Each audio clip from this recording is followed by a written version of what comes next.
The European Green Deal is Europe's new growth strategy. We have to act now.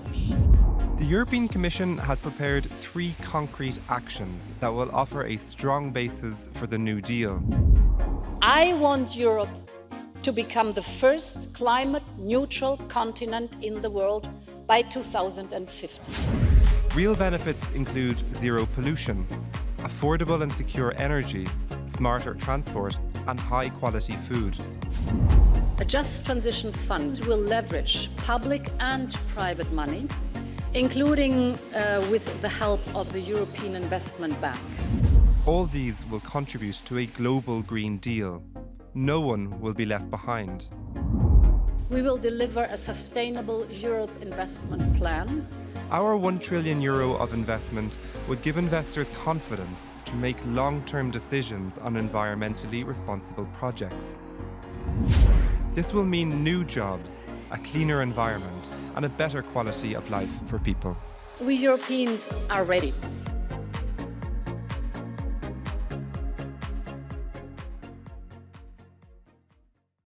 Good morning, everybody. My name is Anna Monticello from Creative Europe Desk, Italy.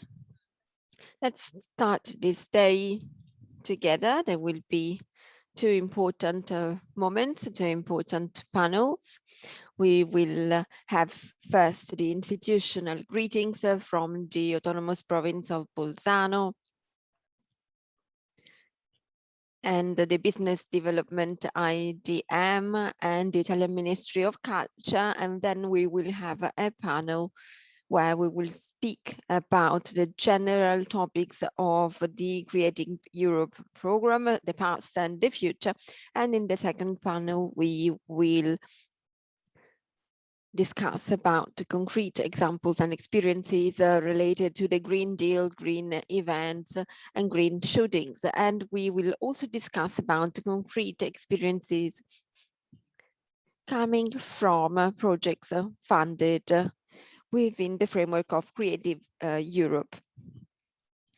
Now, virtually, we are hosted by the province of Bolzano, because we have organized this webinar together with the province of Bolzano. So I will give the floor to Claudio Andolfo, that currently represents the director Antonio Lampis. The meeting will be in Italian, but we have an interpreting service into English so that even those who don't speak Italian can follow the meeting. Thank you. And now the floor to Claudio Andolfi. Good morning. Thank you. It is my pleasure to welcome you virtually from Bolzano. Had we been in a different period, we would have met physically, personally, and it would have been a pleasure to host this beautiful event. I am here because Antonio Lampis unfortunately had a commitment in Rome and he can't be with us, but he really wanted this meeting to be organized with the autonomous province of Bolzano, also because he is now head of a department that gathers culture and the environment, so both competencies. So this webinar, this meeting is particularly relevant for us, and therefore symbolically we wanted to be here. And I would like to thank Anna Monticello for accepting our invitation to collaborate to organize this webinar. Without further ado, I would like to thank you once again and have a fruitful day.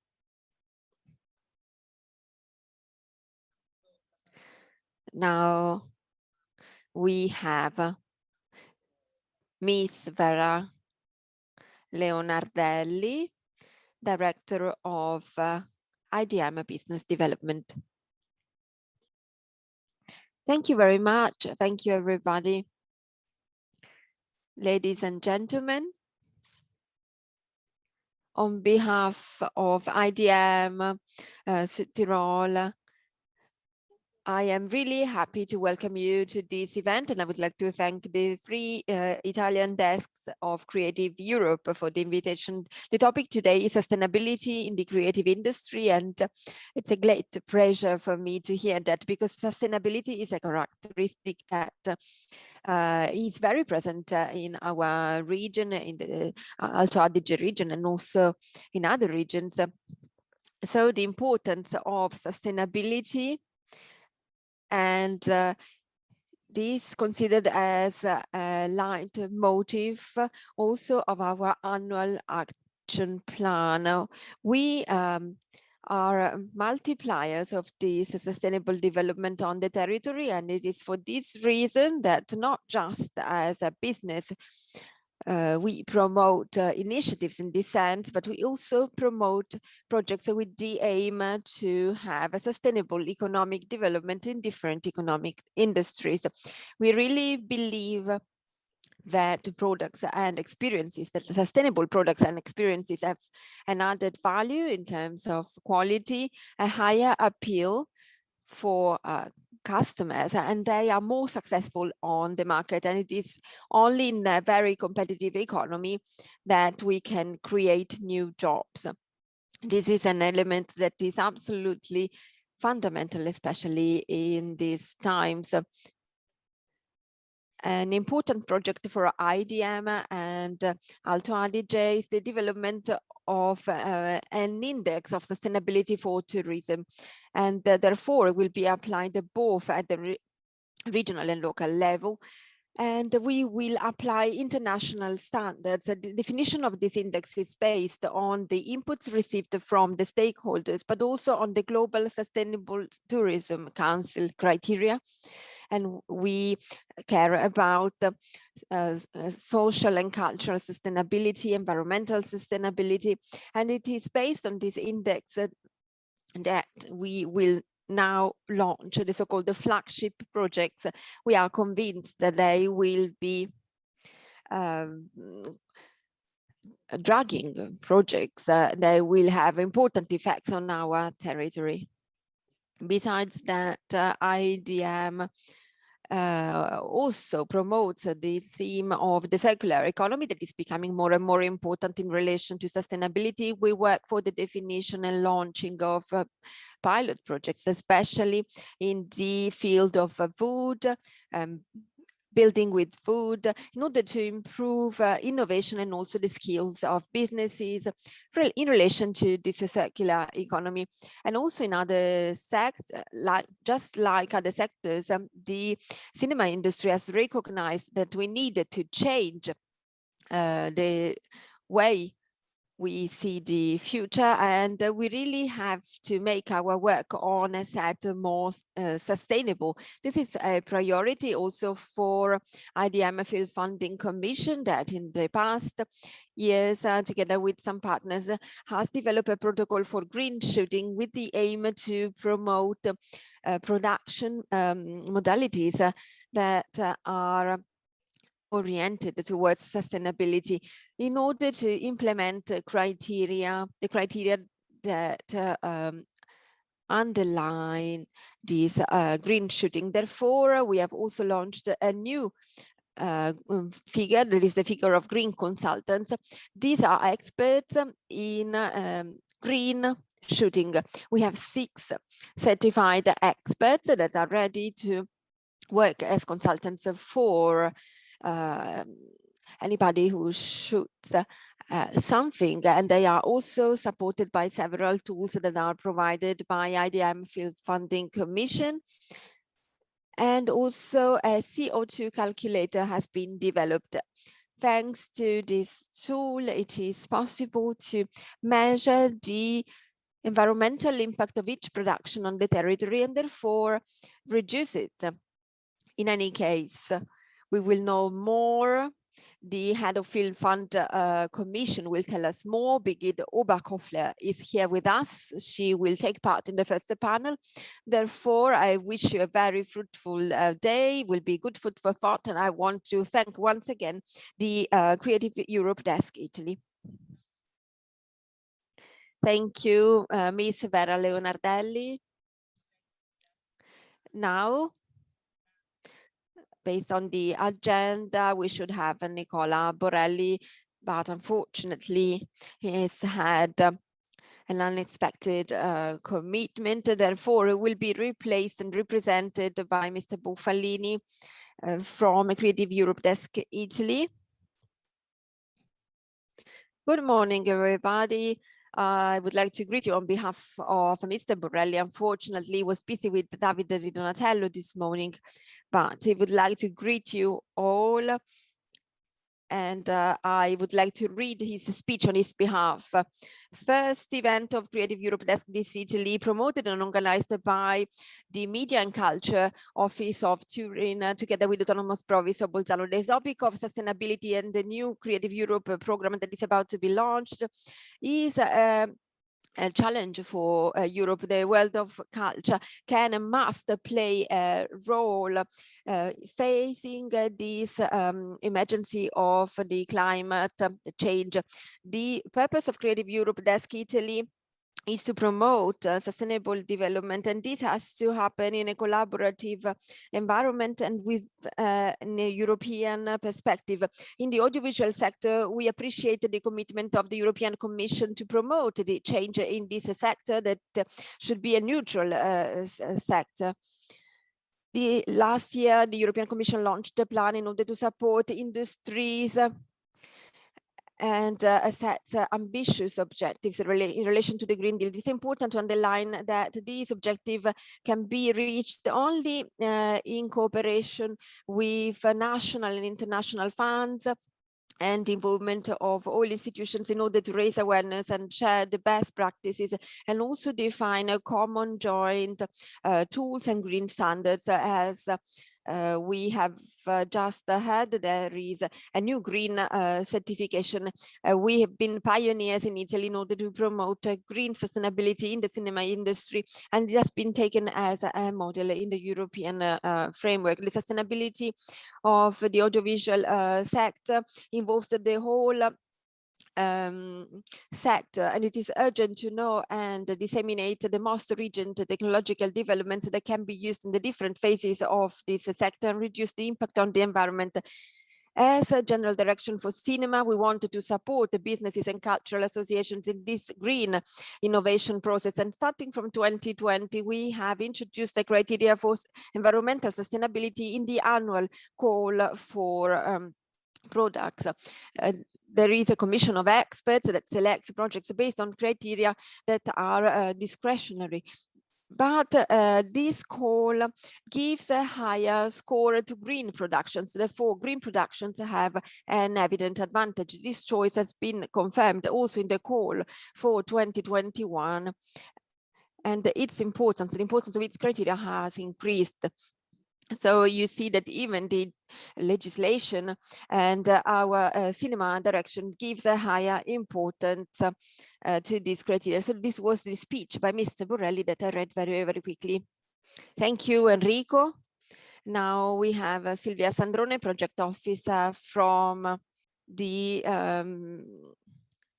media office in Turin, and she will be the moderator of the first panel.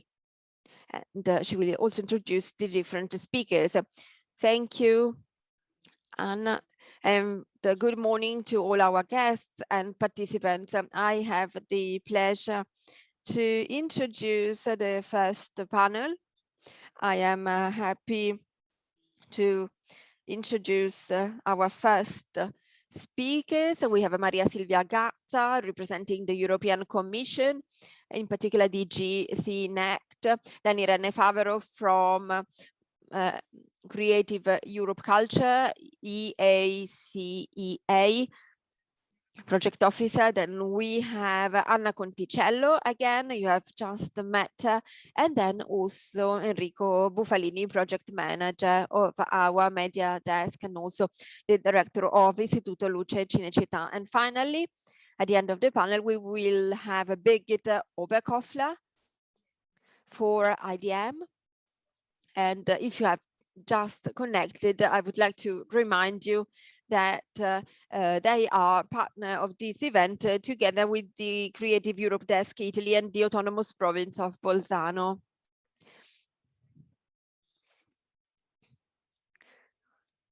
As you can see from these names, we will especially talk about the Creative Europe program and about how through this program that is meant to support and strengthen the creative and cultural sectors, we can effectively reach the objectives of the Green Deal. As Mr. Borrelli said, this is one of the main challenges of the EU now and also for the future. So thanks to Silvia Gatta, we will make an overview of the first steps that have already been made. And we will speak about future initiatives in order to make the European economy more sustainable. Instead, with Irene Favero, we will take a step back. We move from the media sector towards the creative and cultural sectors. And we will make a list of virtuous examples that have already been funded in the previous generation of the program that has just ended. What we would like to underline in this intervention, and we are sure that this message will be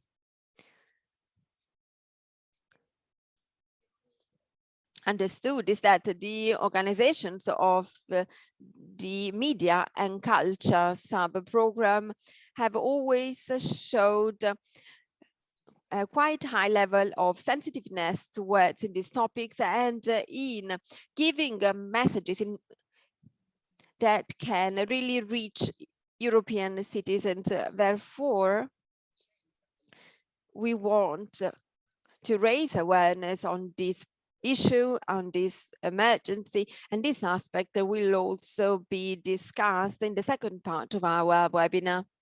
Finally, as it's very much awaited, I'm speaking about the new launch of the new Creative Europe program. I can say that the program is almost ready, and therefore we wanted to make a quick overview and the description of the new priorities for the cultural media sector and give you some information also about the new programs. Finally, we will speak about the IDM experience, because IDM is an ideal bridge to lead us to the second panel, when we will discuss about the specific practices on the territory. We will have one single Q&A session.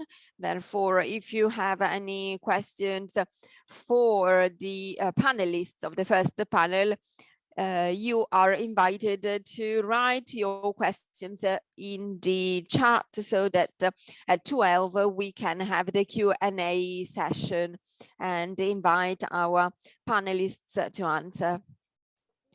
At this point, I would like to give the floor to Maria Silvia Gatta, that has worked for several years for the media program, and since 2014 she has worked for Creative Europe. She has always been very attentive for the needs of our sector, and now therefore we have Maria Silvia Gatta. Thank you.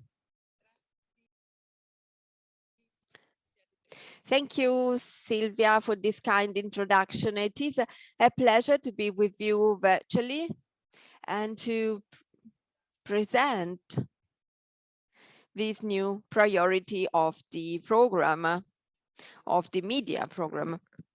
It's a priority that is the result of a global political priority. I'm speaking about the environmental and climate issues. And as Nicola Borrelli rightly said in his kind speech, this priority has become a priority of the von der Leyen administration. And one of the initiatives is this Green Deal that really represents the highest ambition of these next 7 years in Europe. It is with this spirit that when Commissioner Breton presented the plan for the audiovisual sector on the 3rd December 2020 in the media and action visual plan, when he said that he wanted to support the audiovisual sector and to have a sustainable audiovisual sector that contributes to the reaching of the ambitions objectives of the von der Leyen Commission. Well, this was part of a comprehensive approach, a comprehensive plan for carbon neutrality in Europe. Now we are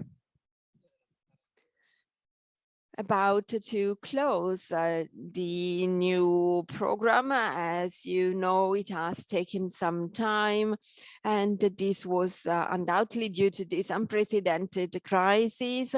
So due to this pandemic crisis that has required an effort in terms of financial support, and all programs have been delayed, but at the same time, they have also been strengthened. So we really hope that starting from June, we will be able to act in a robust way, providing support also within the framework of the more general policies of the Commission. So how can these objectives be reached? These are really political objectives, the objectives that were presented by Breton in December. Well, the first objective of our action for this horizontal priority of the Media Creative Europe program for the next 7 years is to produce a cultural change, to promote a cultural change in the production and distribution practices, and also in the audiovisual industry in general. So we wanted to have a general change for all the actions supported by the Creative Europe program. At the same time, we want to accompany the sector, help the sector identifying the existing practices. The industry is very much advanced, and this is a reason to be optimistic, because the world outside the political world has realized before the politicians what was happening in relation to climate and climate issues. So a sort of repository, a review of actions, private actions and the regional actions has been made, and I think that Trentino Alto Adige is the perfect framework to introduce this program, because they also promote two practices that are the green shooting, the CO2 calculator, and the Trentino Film Commission. These are practices that we know very well, that are quite important, and that also orientate our actions. Therefore, I think that this is quite relevant. Then there is a third element.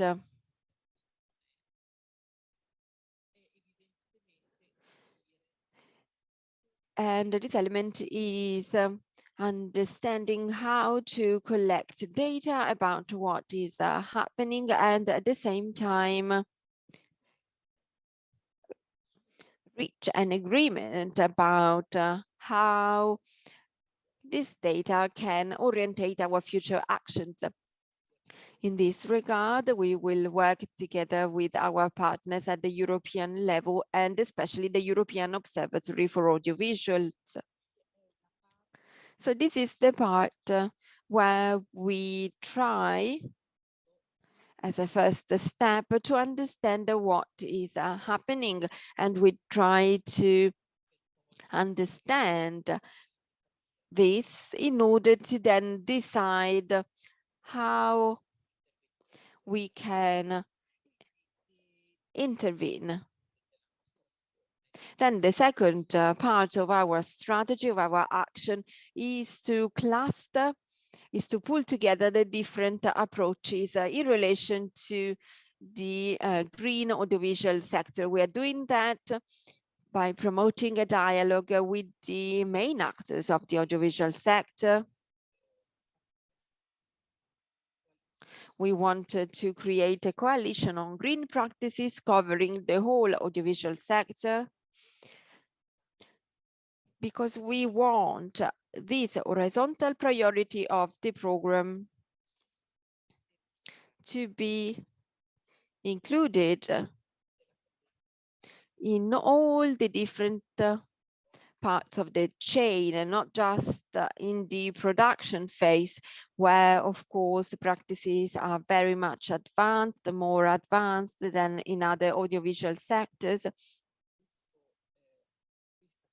But we also wanted this sustainability to be seen in practice among the professionals of the audiovisual sector and in the market exchanges, in preparing and training the professionals, because as you probably know, as it will be probably said later, the program is divided into 3 parts: content, business, and audience, the public. We want the priority to be on the content, on practices, the audiovisuals, and the dissemination. And once again, in Italy, we have one of the most interesting examples, and it is the MIA in Rome. It's one of the first markets who have introduced these sustainable practices. They did it already in 2019, and we therefore wanted to consider that in our list of best practices. Of course, there are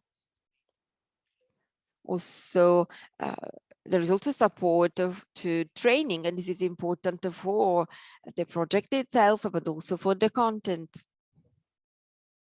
We have training programs and then we have another part that has been not explored, and that concerns the dissemination of audiovisual products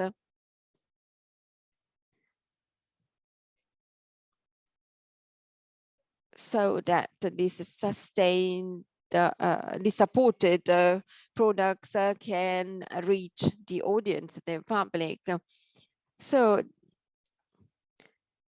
we need to set a European standard so that the different national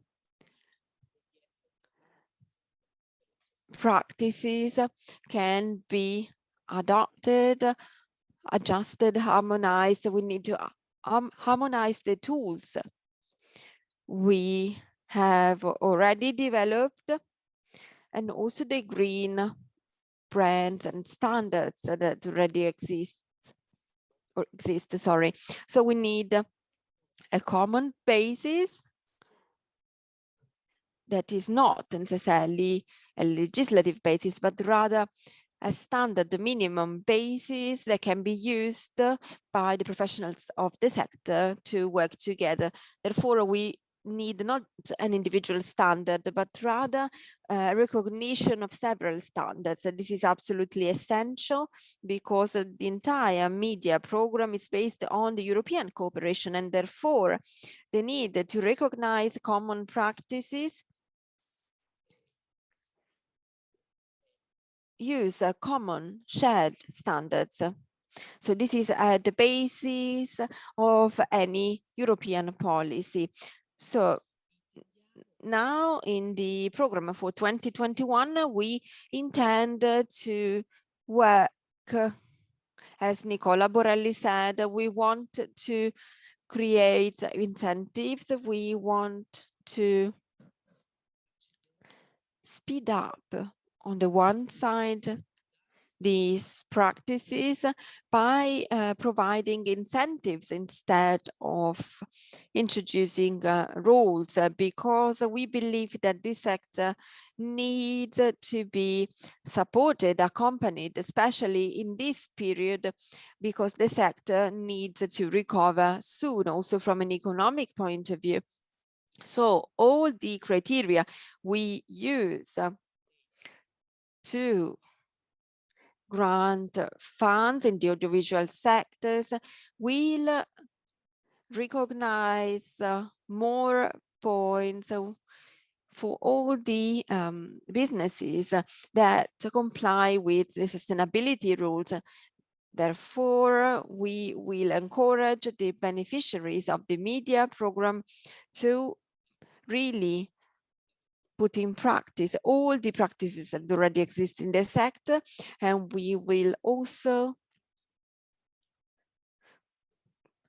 promote a consolidation of the sustainability practices in the audiovisual industry and in general as regards European cooperation in the audiovisual sector. So we are working together with the national and regional funds. We are in contact with them on a regular basis. We wanted to promote this dialogue. We intend also to launch this reflection during the Cannes Festival, and we really hope that the festival will happen. And again,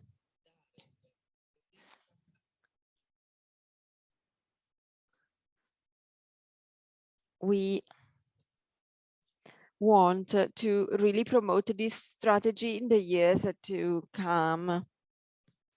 In the next years, based on this first work of standardization of approaches, we will also be able to introduce criteria, more legislative criteria in our actions. I will stop here, and I would like to say that I am interested to listen to the next interventions, especially because we are in this phase of making an overview of what we have, and this will be useful to define our strategy for the next period. Thank you. Thank you, Maria Silvia. Thank you for being in your time. And now I give the floor to Irene Favero. So Irene is a project officer of IACEA for architecture and public space. Before joining IACEA in 2007, if I'm not wrong, she worked for Réseau Culturel 21 on the topic of sustainable culture. So she is an expert in this field, and she will also describe how it is important to minimize through the projects funded by IACEA the environmental impact, but to work on awareness raising, as we were saying. So Irene, you have the floor. Thank you. So I have to share my screen.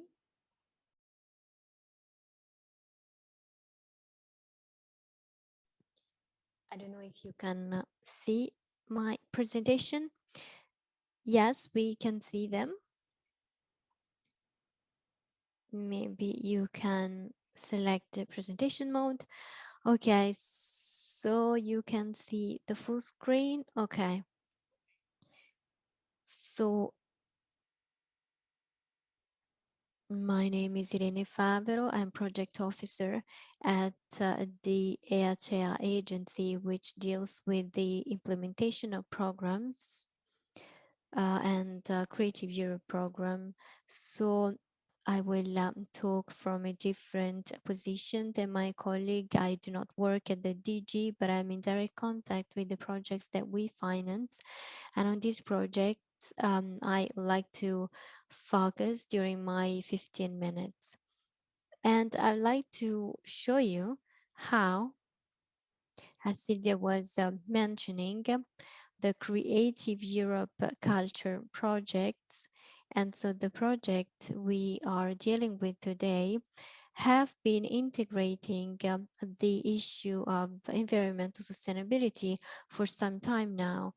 And all this in spite of the fact that until now, and we're talking about the program in 2014-2020, this priority was not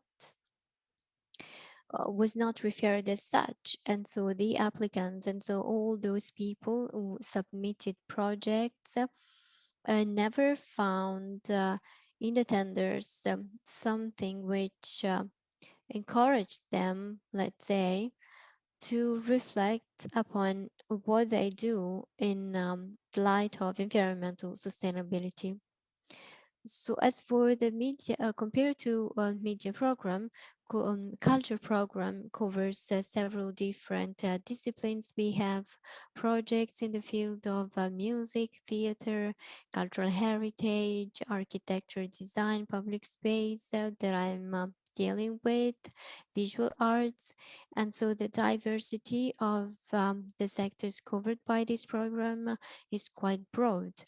And so the idea is to try and present these projects to you, what the projects tell us on the way in which the sector wants to deal with environmental sustainability. So I will talk about past projects, and at the same time, I believe it is important to say that if this priority was not mentioned as such in past programs, it would be present in the future program. And of course, a special focus will be on the main nature of the program, which is a program aimed at supporting the cultural program. And so, of course, there will be no special attention on the content of the cultural creativity, and applicants will not be requested to become experts in environmental issues. But the idea is to accompany them and to support them in a more sustainable vision, and so to think of projects that can somehow focus on sustainability. So we are talking about a topic which is an emerging topic, even if it is not totally new. So if we look at what projects selected in 2014-2020 tell us on how the sector analyzes the environmental issue, here in this map, you can see a set of projects that we will see. Well, we will focus on some more than others, but all these projects together, well, it seems that that there are four macro topics, macro themes, let's say the macro gateways on the topic offered by the sector.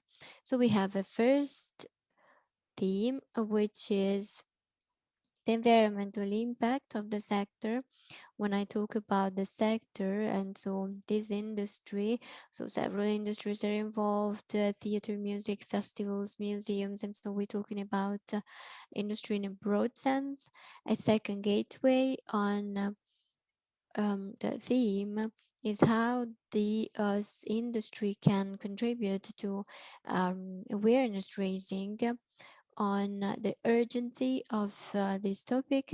Then we have several projects which deals on urban space, but also peri-urban space, rural space, and a sustainable approach to the management of these spaces. And then a center of interest, center of activity of these projects, which allow us to work on sustainability from a cultural point of view. So all these projects work on the imagination that we want to create, and this is something cultural. So this map doesn't present all the projects which were funded in the period 2013-2020.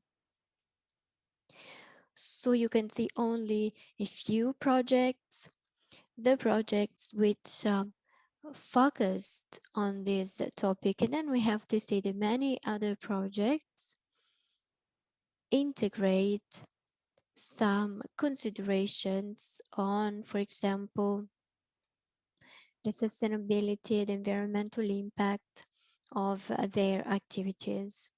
So if we look at this map, and so if we go in analyze the projects in details, I would like to focus on the projects dealing with environmental impact. So I will focus on these two projects of design. The first one is a platform, and it is one of the devices of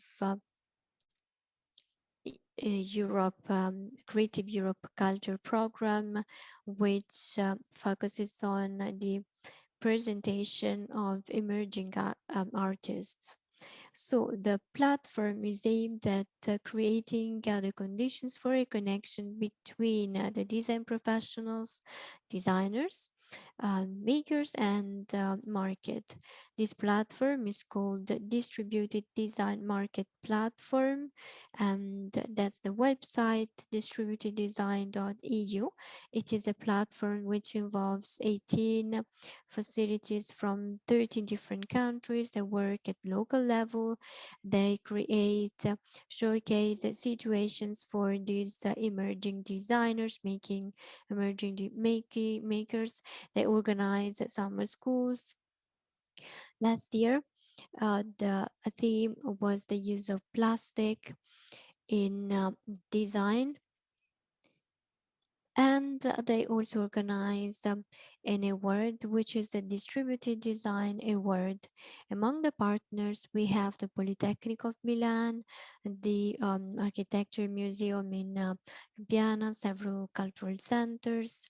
The interesting aspect of this platform is that it introduces the issue of sustainability through a work on common values, values which are common for all the different entities which belong to this platform. And so the first action was the analysis of the values which they wanted to enhance, values such as collaboration, sustainability, creation and design, sustainability, open approach. That means open design, and so this means the exploration of new business models and an ecosystemic approach. So an approach that takes into account the whole system of creation, from the designers to the industry, the market, by creating instruments and platforms which accompany designer in the realization of their productions, from the prototype to the product and the market. The interesting thing is that, as the name shows, it is a platform which interrogates the productive paradigm of mass production, which is the main one. And so it focuses on this idea of taking advantage of what the digital offers to promote rather than to promote goods, the ideas and data. So how we work on the transfer at European or global level of ideas and data rather than goods which are produced at local level by reducing also the environmental impact. Material Designers, very quickly, is a project which focuses on the notion of circular economy. So it tries to strengthen the capacities of the sector and especially young professionals so that they are ready to integrate the concept of circular economy since the design phase.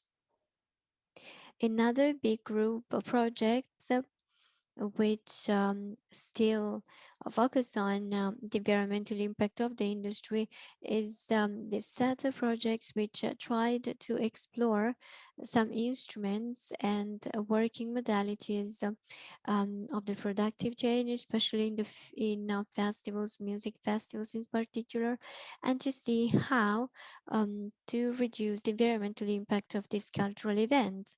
And so we have a project such as Green Europe Experience, a small festivals accelerator, cultural adaptations. So these are projects which want to create a new model of creation and design of cultural events and to create an assessment tool for their environmental impact based on sustainability principles.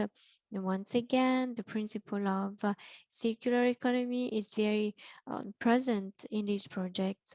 Another project which is very interesting in the field of music is Oscar project from the opera in Lyon, which together with other opera theaters in Sweden and Tunisia tries to rethink of an economic model. So to create a new economic model for the use of the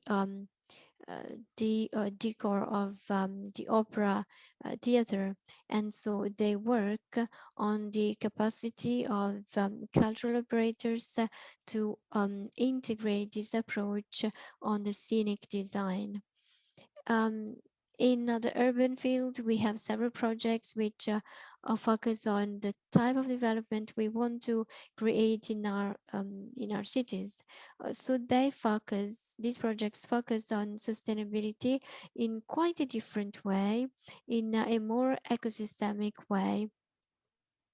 And also local administrations are involved in these projects to see how we manage common resources with a commons approach, which are present in our cities, through which modalities we want to rule these resources. And so there is also the idea of participatory practices and the participation of the public space, which stems from these practices.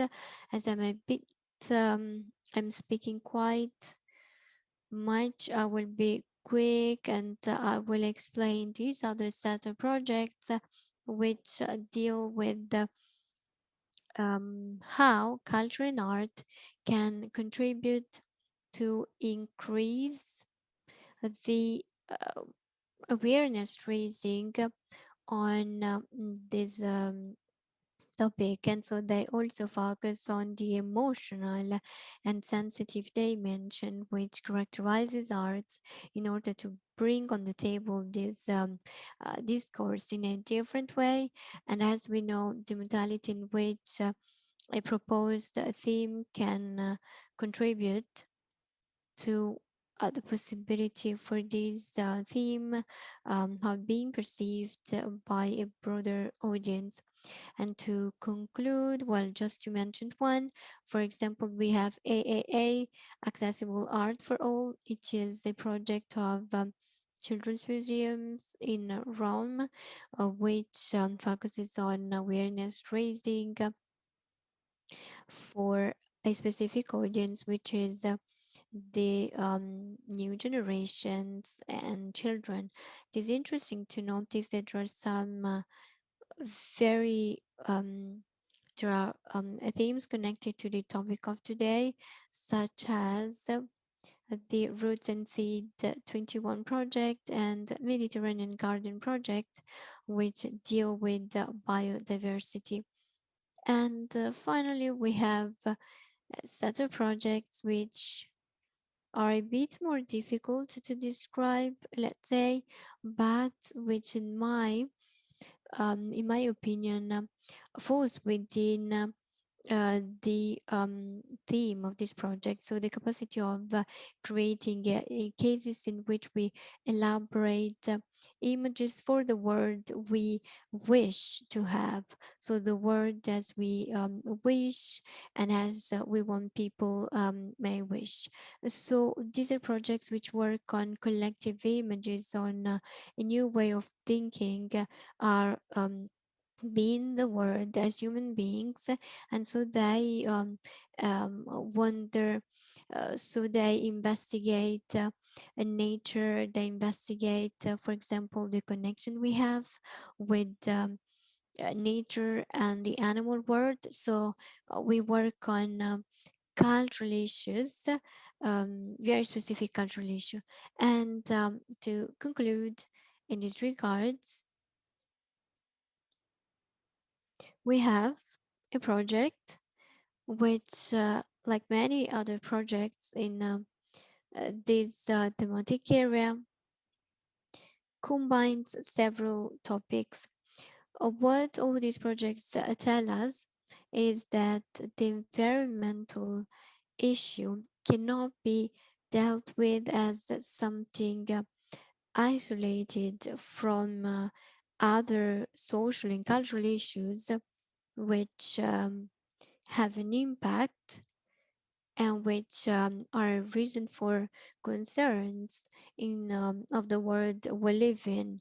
So taking care is an interesting project because it is developed by a special type of institutions, that is the ethnographic museums in Europe. So several ethnographic European museums have been together. They reflect upon the impact of the ecological crisis on a population, starting from the idea that this impact is stronger for some groups of the more fragile, of the most fragile population. So they investigate the role that ethnographic museums can have. So in view of the ecological and cultural crisis, they investigate how the role of ethnographic museums can change and how these museums, which have a history in terms of colonial history of Europe, exploitation of natural resources, they have quite a heavy history on which they want to work. So they investigate how these places with their history can become a place for a debate on these topics, practice exchange, and so the environmental and ecological issues for the cultural institutions, also the most traditional ones, which are considered by everyone the most traditional ones, the topic falls within the discussion of these institutions, so that they can rethink of their project and their cultural mission, but also social mission. So I think I have given an overview of the map. Maybe I spoke too much, but I hope I gave you an idea of how the industry is ready. It is ready, and it offers some gateways which combine technical approaches, which analyze the type of environmental impact that the industry can have, but it also work on the specificity of the raw material, which is a cultural raw material. So in these projects, they work with the human feature, and so the role and the mission which the cultural industry wants to have in these regards. So that's all, and I thank you.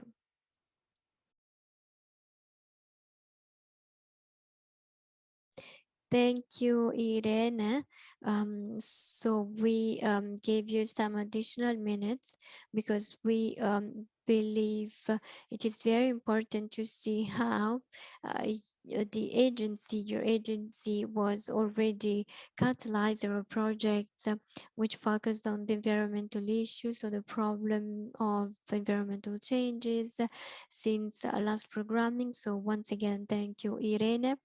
Of course, you will be available later for the discussion that we will have. And I give the floor to Anna Conticello, who will talk about the innovations in the field of culture. We know that there will not be a revolution, but we are very curious and we would like to have some more information from you. Thank you, Silvia. First of all, I would like to welcome you on behalf of Mr. De Chirico, who's the coordinator of Desk Italy, who cannot be with us in this moment. And I take this opportunity to so we take this opportunity to welcome everybody. He appreciated the idea of this meeting dedicated on Green Deal, and I would like to talk about the future of the desk in 2021-27. It will be transferred in the DG, which has the aim of creating an activity to support companies. So the experience which the desk developed over several years in the field of Creative Europe can also be an input, can be a reflection time, and at national level. And in this moment, we are about to conclude this study, which the desk entrusted to Fondazione Sant'Agata for social and economic deals of Creative Europe in Italy. And this would be useful for a reflection in the program for 2021-27, so a reflection on the new strategies that the desk can propose, but it will also be an opportunity for a national reflection, and so the promotion of the specific and effective actions within the General Directorate of Contemporary Creativity. So this is our greetings, the greetings of the General Director Fabio De Chiricos, our coordinator. And now, well, I do not have a presentation, so I will just give you a general overview on the future of the program. So as already said, there have been some delays in the signature of the implementation regulation of the Creative Europe 2021-27, which will probably be signed over the next few days, but the agreements on the main lines of the program already took place in December 2020, and the budget was set, which is uh, greater than the previous period. So we go from 1,450,000,000 euros of funding for 14-20 to 2,500,000,000 euros for 21-27. Because why? Because even if this was a very difficult negotiations. Some ministries, but also some ministries such as the Italian ministry, but also German, British one, they asked, they made a request which was much higher. Anyway, this great success comes from the program itself, the success which the program had in 1420, from the efficacy of the projects which were selected, and in identifying a new definition in the economic field, but also social field. And so it- thanks to the success of the program, there has been a significant increase in the allocated budget. So which are the general goals of the program? Well, we keep the goals of the previous programming period, but these goals have been renewed, and so to promote European cooperation in relation to diversity, language, heritage, to preserve the cultural heritage, to increase the economic potential of creating cultural sectors, especially audiovisual industry. Another important element that stems from the new program is the importance of acting in just like other European programs which have a special focus on the topic of creativity culture, such as Erasmus Plus, Europe for Citizens, European Fund Plus, structural funds, the single market, the research programs in Europe, and all the other policies. The structure of the program doesn't change. So even for the next 7 programs, there will be culture and media, and it covers all cultural and creative sectors, except for the audiovisual sector. Media deals with audiovisual sector, and the cross-sectoral ones deal with cross-cutting themes. The innovations in the culture section is the fact that there was a um, um, there was an increase in the budget for platform program by providing scholarships for the mobility of artists and professionals. It introduced a sectoral approach and the projection of an international dimension.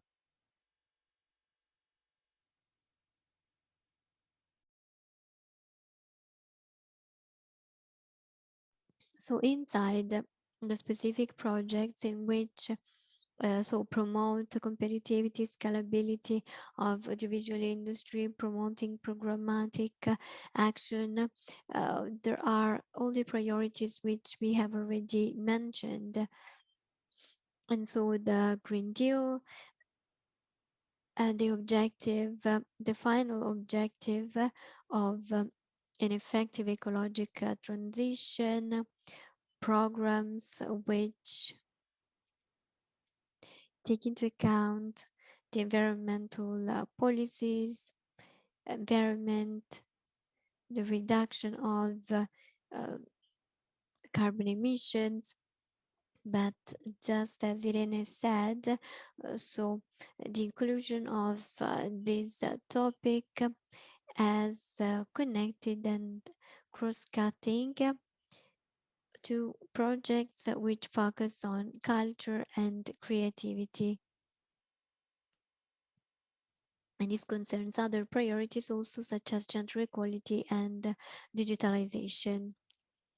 As for culture program, there are also 2 actions which started previously.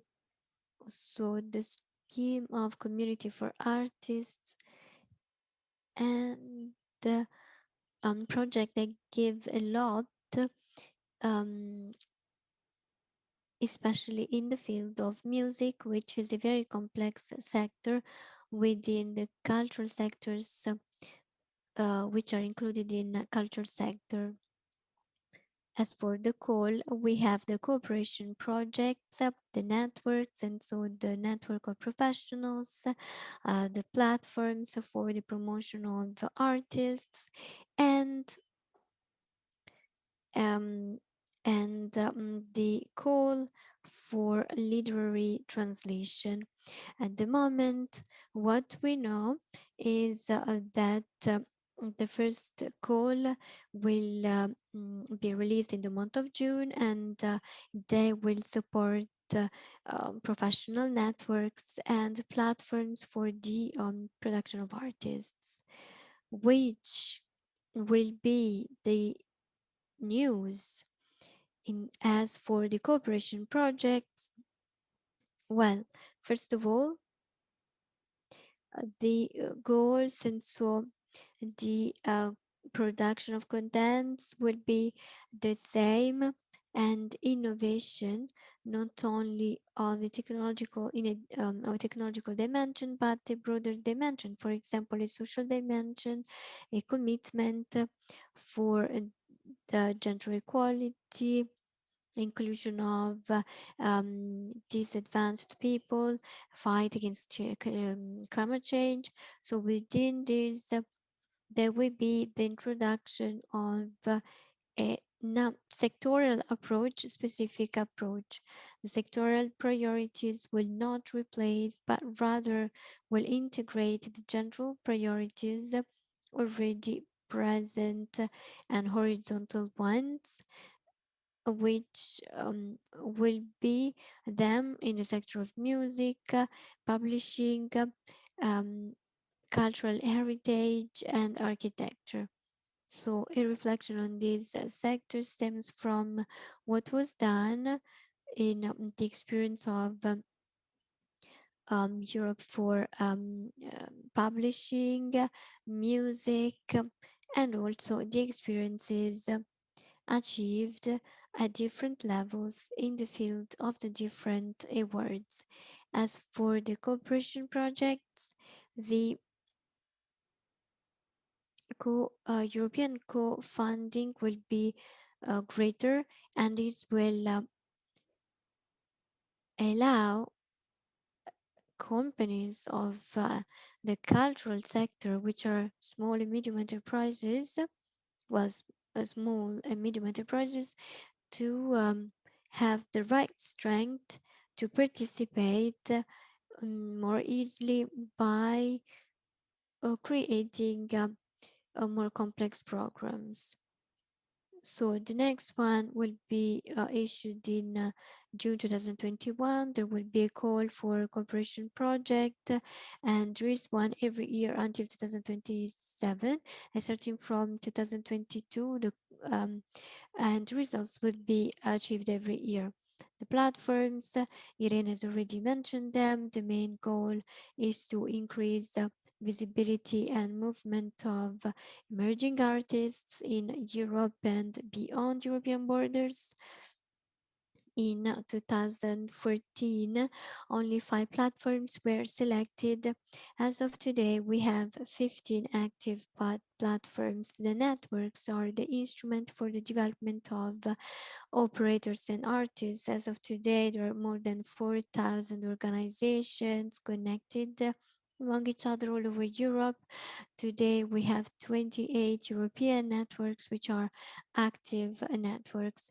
As for the networks and platforms, 2 calls will be issued for the duration of the program. The first one in 2021, the second one in 2023. And as for the platform, the first one in 2021 and the second in 2024.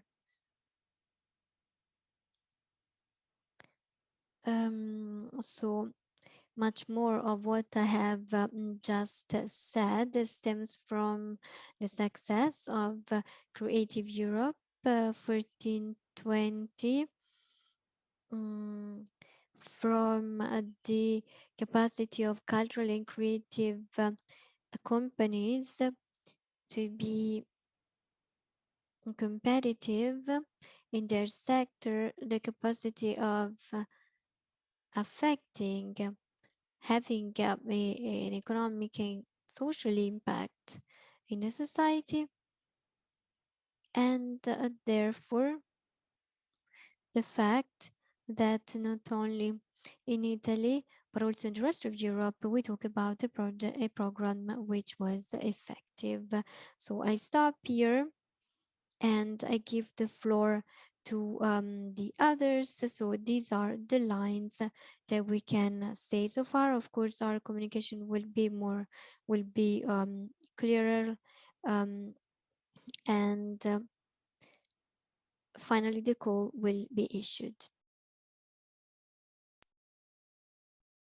Thank you, Anna, for this summary. At this point, we are a little bit late.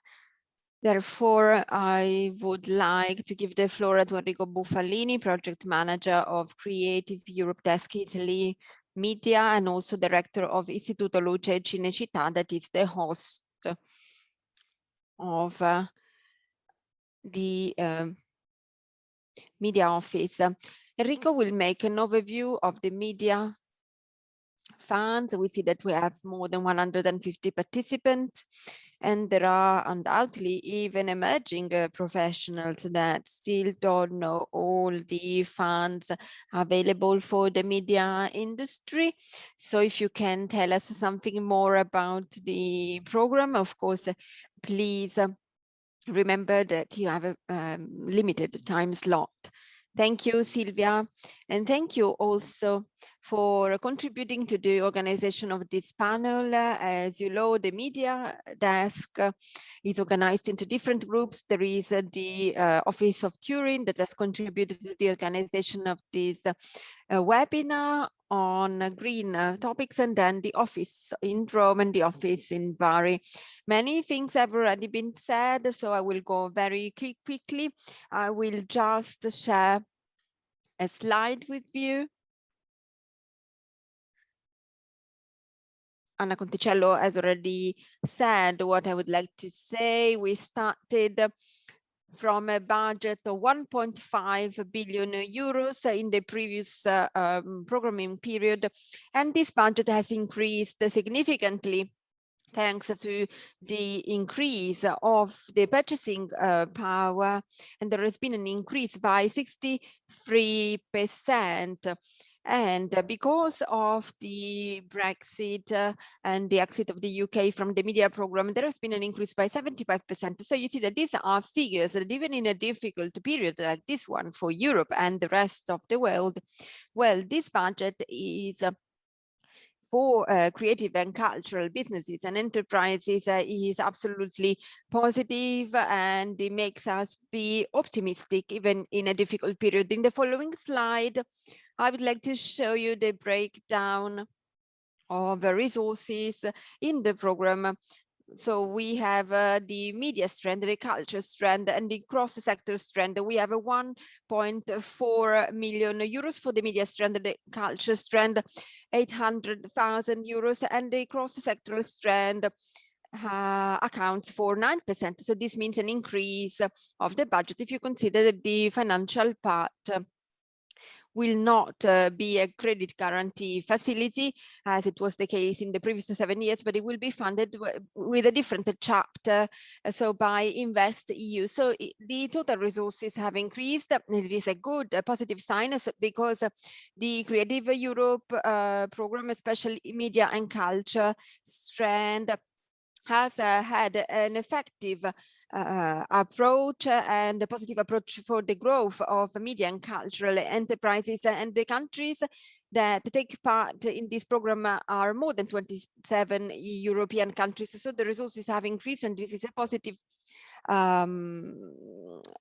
fact that I would like to underline. Creative Europe Media is celebrating its 30th anniversary. This program existed even before the Creative Europe media, and it has played an important role in its 30 years of history. The first thing I would like to stress is that it's been a guide for the legislation, the national legislation. So it's a program that concerns basically Europe, even Europe enlarged, involving other countries. And over these years, it has helped promoting innovation and speeding up this process. So it has then been reflected in the national and regional legislations. Let me mention, for example, the example of video games in 2014, the online platforms, TV series. So a series of innovations for cultural and technological innovation that then have been introduced in the national legislations. Even the guarantee facilities have been then introduced also in the Italian legislation, and media in the past 30 years has really created a virtuous business model. It has pushed businesses to think about a new dimension, a dimension that goes beyond the state, the country of origin of the business, in order to develop a sort of cooperation to promote, on the one side, the dissemination of European products within the strand media partner countries, but also their disseminations outside through forms of cooperations and co-production that have made it possible to create products with a higher budget and also with higher possibility to reach the audience. So the growth of the audiovisual industry, and in the end, the possibility to be distributed even outside the EU territory. In addition to that, this virtuous enlargement of the audience has been very positive. We've had the firm education and other forms of enlargement, and also the training of professionals has been quite important, because thanks to this training, the professionals have gained a wider experience, have grown their enterprises and businesses. This is one of the most important media objectives, and also one of the most important Creative Europe objectives. So the production of content in an aggregated form in order to increase the size of businesses. As you know, while we are speaking, the annual plan for 2021 has still not been approved. So what I am saying is also the result of some discussions that the desk and the General Cinema and Audiovisual Directorate have with the European Commission and also with the agency. Generally speaking, these were the funds that were available. And as we said, we will not have a revolution. So these supports, these funds will be will exist again in the 7 years. We will have a training, support to producers, video games, etc. Just to think that also part of the budget has been dedicated to the promotion of national works in other territories in Europe. So the circulation of works and the widening of the audience.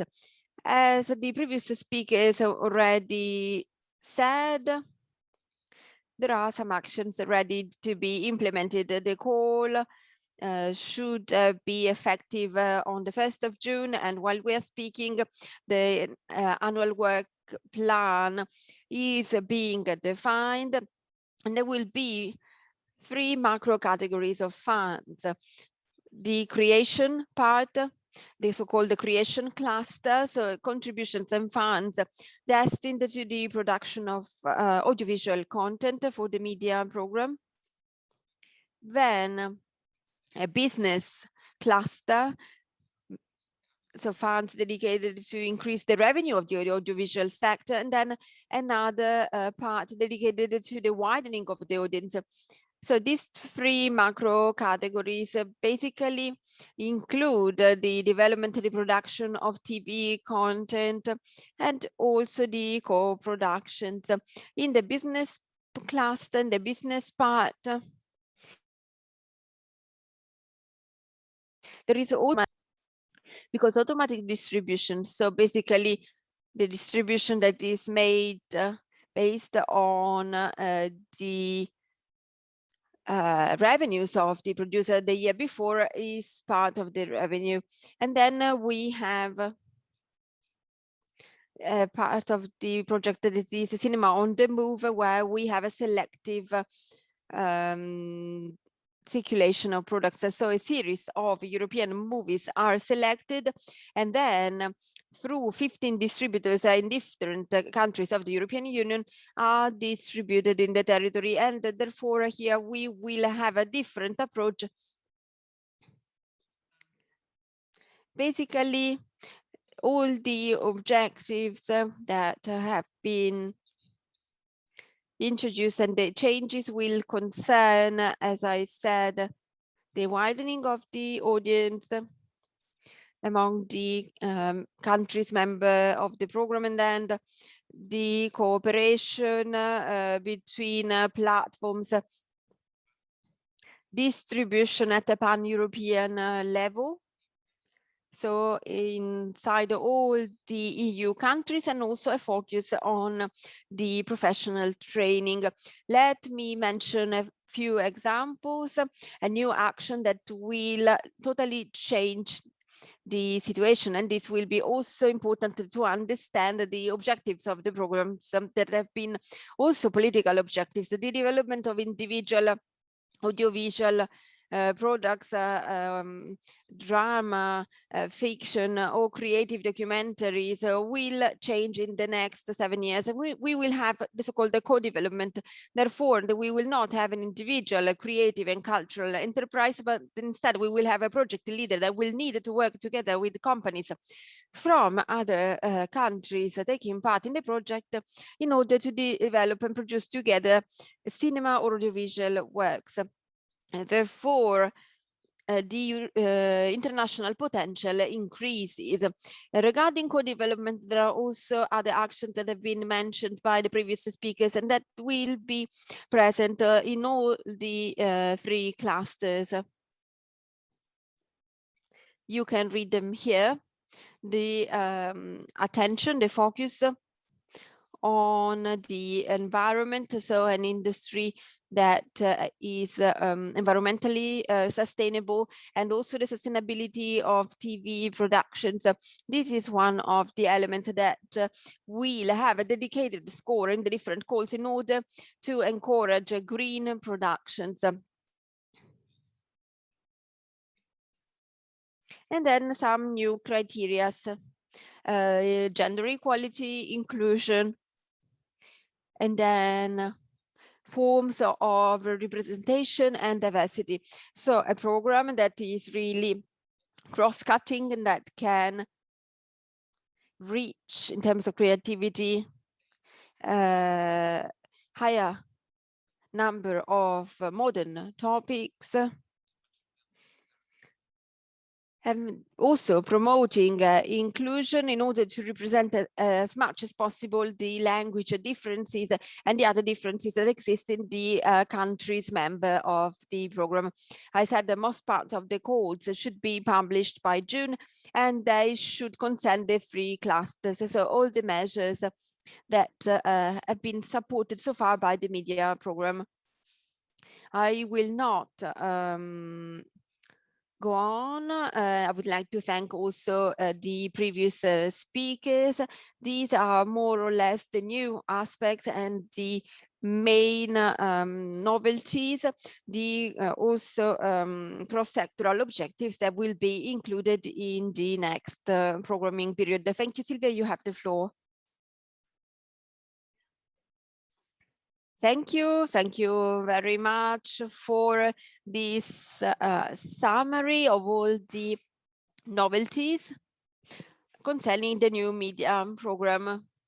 Now, we apologize for this slight delay. I would like to give the floor to our last panelist. We now go back to the topic we mentioned at the beginning of this panel. Indeed, at the beginning, we talked about the green initiatives that were launched by the Film Fund Commission. Also Nicola Borrelli mentioned it at the beginning. So a tool to promote environmental sustainability of audiovisual productions. So this protocol has been quite a success, and Luca Ferrari will tell us more about it. And the protocol has also been introduced by the European network, and it has been exported. So we have the pleasure to introduce and to present another protocol that has just been approved, that it was said by Vera Leonardelli from the autonomous province of Bolzano. And I would like to thank Birgit, Head of Film Fund and Commission IDM. Thank you for your participation and your collaboration to this event. And you now have the floor, and she will speak about the screen shooting certification. Thank you, Silvia. I have prepared some slides.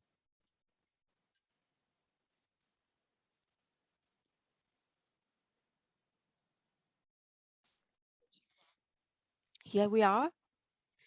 As we all know, no planet, no film. So if we don't change the way we do things, it will be very hard to shoot movies in the future. And I would like to start here. So just remember that a blockbuster movie produces 3 tons of CO2. So this shows you what we've done in the past. And you have also to consider that Italy in a year produces 356 tons of CO2 in a year. So we all agree that we need to change something.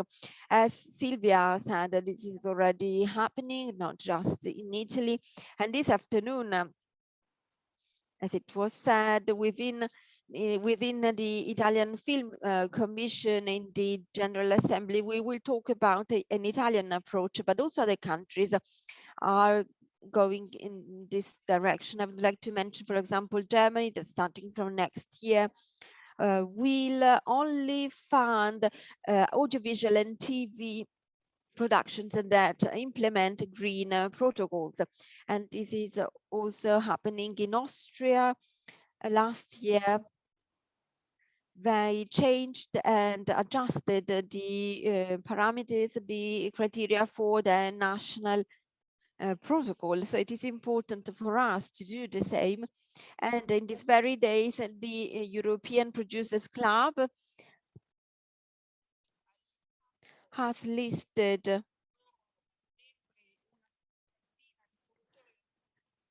a list of about 60 film producers that implement the criteria that have been defined. And I have worked together with PricewaterhouseCoopers, and I have created a brand basically, and this brand has been given to us too, because we've done initiatives that are compliant with their parameters. For example, the training, the green consultants on the territory. But before speaking about that, I would like to show you what we've done so far. As we said before, Leonardelli, the head of IDM Business Development, has already explained it. At the beginning of February this year, the regional council has approved specific criteria for the funding of audiovisual and TV production in the region Alto Adige, and also the so-called green shooting certification. So basically, the producers that submit an application to receive funds from IDM now have the opportunity to start a green shooting certification procedure. And how does it work? Basically, productions that commit to comply with these provincial sustainability parameters during the shootings will receive a green shooting certificate from the Provincial Agency for the Environment and the Protection of Climate. But since the beginning, we have considered what already existed, the already existing parameters, and we have decided the parameters to be used, including sustainable communication, energy, transport, accommodation, catering, the use of materials on the set, but also, of course, waste management and green innovation. Then, together with the local professionals and the companies working in the audiovisual industry, we have created some working groups in order to make a point and see where we are in each of these topics.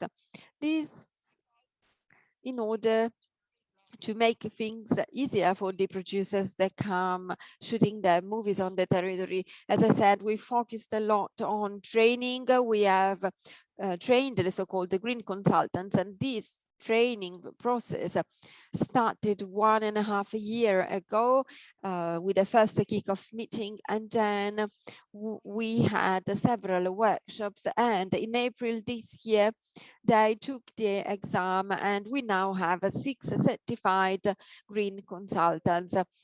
Therefore, they have a specific profession. They are directors, and one of them is an operator, but they are also location scout experts and location managers, but they are also green consultants for productions coming to Alto Adige region to shoot movies. And how do they do that? Of course, they need to prepare an energy plan. They need to prepare a transport plan. This is a document that is prepared on a voluntary basis, but it is helpful to collect this information that already exists in order to have all the necessary data. So everything is much easier. Then you need to fill in this checklist. A part of the checklist is filled in before the application, and another part is filled in after the shootings, and a part is also filled in by the entity that basically checks that everything is done. And it was already said before, we also created a CO2 calculator using the data available on the spot. We have the so-called Casa Clima that has collected data, and therefore all productions will be able to calculate the CO2 produced and the effective level and the expected level in order to compare the 2 CO2 levels. And this can be very motivating for the entire team because you can see also the results of the efforts that you do. I will stop there. So this was the CO2 calculator. The only thing is just to make a summary. What is the green shooting procedure? Basically, there is the involvement of the green consultant in the preparation phase. This is basically helpful for the production to fill in the checklist. Then there is an entity that checks the documentation and visits the set, and then there is a certifying body that issues the certificate, the green shooting certificate. Among our partners, there are the Institute in Alto Adige for the environment, and also the Agency for the Environment and the Protection of the Climate of the Autonomous Province of Bolzano. And in particular, the director of the waste department is with us today from the Office for Waste Management. Sorry, I will stop here. If you have questions, we will have a dedicated Q&A session after 12. At this point, I would like to leave you the floor, Birgit, because you will be the moderator of the second panel. Yes. Thank you all for your participation. Well, my camera is not working, but in any case, it is a great pleasure for me. We can see you. It is a great pleasure for me to be the moderator of the second panel. I would like to thank Silvia for giving me the floor. Our first guest is Martin Rattini, who is the CEO of Helios Sustainable Films. So production company that is sustainable and that has sustainability in its own name. So their approach is really sustainable. Martin is a producer, but also an operator and a photographer. And in 2018, he won a prize for a children movie, received the German Film Award. He's also a member of the European Film Academy. Martin is also a founder member of the Film Association of Alto Adige region. And as Helios Sustainable Films, he has also received fundings for a film documentary that is called Souvenirs of Wall. And basically, he has participated also to the EAVE Producers Workshop, and today Martin will tell us something about their approach, the approach of Helios Sustainable Films, and especially his experiences in the sustainable shootings. Martin, you have the floor. Thank you, Birgit. Thank you all. I would like to tell you the story, the history of Helios. We celebrate our 20th anniversary. When we started in 2001, we were 4 members. We were young, naive,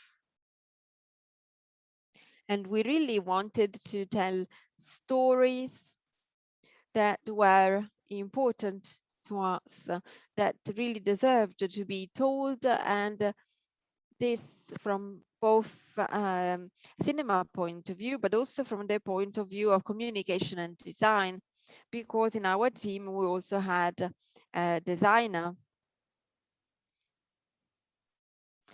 Our philosophy was to deal with important topics, sustainable topics concerning inclusion, human rights, and in 2002 we started an initiative. We went to Ecuador to basically document the building of an oleoduct, and we basically prepared a documentary. It was a project. It was a project that we basically realized without even having the necessary funds. We just wanted to tell a story. The name of the documentary is La Lupa e il Serpente.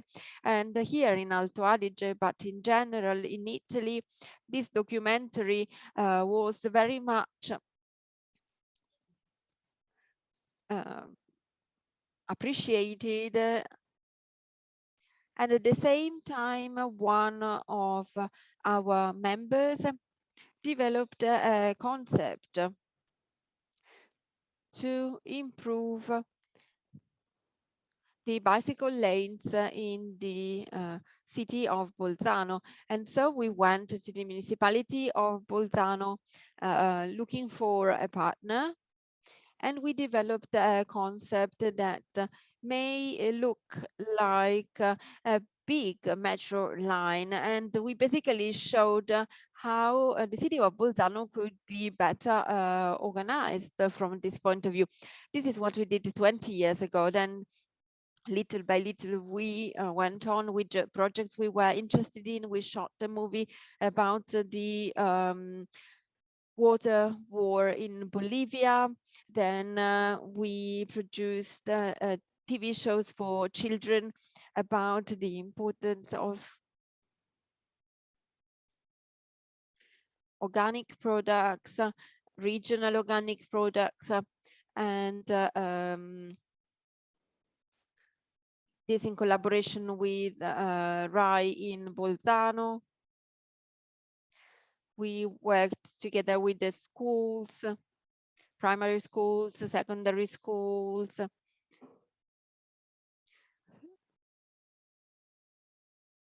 And at the same time, we decided also to promote sustainable mobility, and in particular bicycle. There was a national call, a German national call in the city of Munich, and we as Südtirol citizens, we took part in that call. We won the call and we received a very big task. We had the task to promote the use of the bicycle in the big city of Munich. So we used everything we had. We combined fashion and the bicycle. And for example, small vintage markets and bicycles. So things grew, and just think that the city wanted to increase the use of a bicycle from 13 to 17% in 3 years. And after the first year, we had already reached this target. So we were quite astonished of the result. And this really pushed us to go on with this type of communication about sustainable mobility, and in particular bikes. At the same time, we also went on with the cinema productions.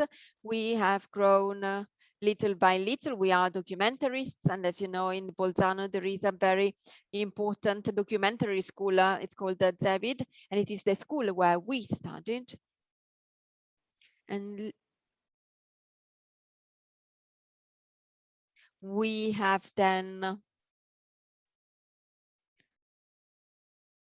done our best to create this fund for movies that is now celebrating its 10th anniversary, and we are very happy. And little by little, we have focused on the big screen cinema, and we have been co-producers. And then in 2017, my German co-producer from Lindisfilm has come to me with a proposal to make a movie for children that is called Il Viaggio di Amélie in Italian. Well, we agreed, we started with the pre-production, and after a while, the producer came to me and said, well, Martin,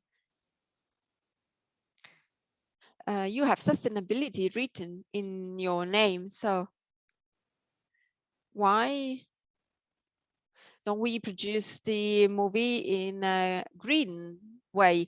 And of course, I said, I replied, well, you anticipated what I wanted to say, because of course we wanted to produce the movie in a sustainable way. We want to be greener. We know all the difficulties that we have because we needed to calculate the best way to do it. We were in 2017 and electric cars were still at the beginning. Just to make an example, we had a German sponsor that gave us electric cars, but they couldn't basically cross the Brennero. And with all the problems we had, in the end, we developed a concept that included catering, mobility, selected waste, disposal, and also the human side, because this is also part of a sustainable production. And at the end, we managed to do it. And for us, it was not important to receive a sustainability certificate, a green shooting certificate that did not exist at the time in 2017. What was important to us was to do what we already did in our everyday life, for example, selected waste disposal, or the fact that we avoid using glass and throw it away after we use it, a plastic bag, etc. So we wanted to produce this movie in the best possible sustainable way. And then we won the award, not because we were green, but because we told the story that was very much appreciated, the history, the story of a girl that suffered from asthma, and that basically had a peculiar story. So in these past 20 years, what I've discovered is that we in the media world, in the audiovisual world, we have to pay attention to the stories we tell, because we can reach a great audience, a wide audience, and we can raise awareness through the media we have. So this is the responsibility we have. We have to be aware of what we do, even if we need to use common sense, and we need to produce in the best most sustainable way. So I'm very happy that film commissions are now encouraging a green shooting. And I think that this should be part of our DNA to basically be compliant with certain protocols without the need to do it just to get a certificate. We should do it because we wanted to leave a planet to our children. Your approach is very nice, Martin. I am done. Thank you. Thank you, Martin. So it's nice to see that through content we have responsibility. It is important to choose the content to our audience that we hope is quite numerous, and to see how behind the scenes movies are created and has sustainable films. Of course, you comply with both things, and so this is something which has to be supported. And so once again, congratulations, Martin. And now have the pleasure to introduce you one of my dearest colleagues, Luca Ferrario. Is responsible for Trentino Film Commission, but is also the vice president of the Italian Film Commission. Luca, 4 years ago, you started to work on this topic. You have been spreading all over Italy and Europe, and now you will tell us something more about it. So you have the floor, Luca. Thank you, Birgit. Thank you for the invitation. It's a pleasure to present our initiative, which we started some years ago, and which, in my opinion, represents the contribution we can provide the cinema. As you know, Trentino doesn't have a long history in cinema, but it has a long sustainability history. So it brings its competency in the sector. I have a couple of slides which I'd like to share with you if I can, which can help me to tell, even if shortly, something about us. Can you see the presentation? Yes, we can. Okay, so green film, it was mentioned several times, so I try and tell you what it is. It was created as an instrument for the producers, for them to find a way to produce films in a more sustainable way. Then this instrument also became a certification brand, and this is very important because it differentiates it from a set of guidelines which are probably widespread, but do not make it possible to have a test based on which it can be can receive incentives. And then it also became a network of Italian realities and more, which share an instrument. Of course, the purpose is to have producers by moving from one region, one country to the other, must not find different sustainability rules. They already find different rules for the funds, the laws of the country. So in terms of sustainability, we want them to have an easier life. A few words on the origins of green film. The idea was born in 2015, and then together with APA, which is the the provincial agency of the province of Trento, which is the entity um, which included the sustainability competencies. So together with APA, we developed this project, which was launched in 2017 and proposed to producers coming to shoot in Trentino. Since the beginning, almost 50% of um, demand of applications required the need for certification. So this shows how producers were ready to produce in a sustainable way, and also they were supported. If supported, they have an easy life.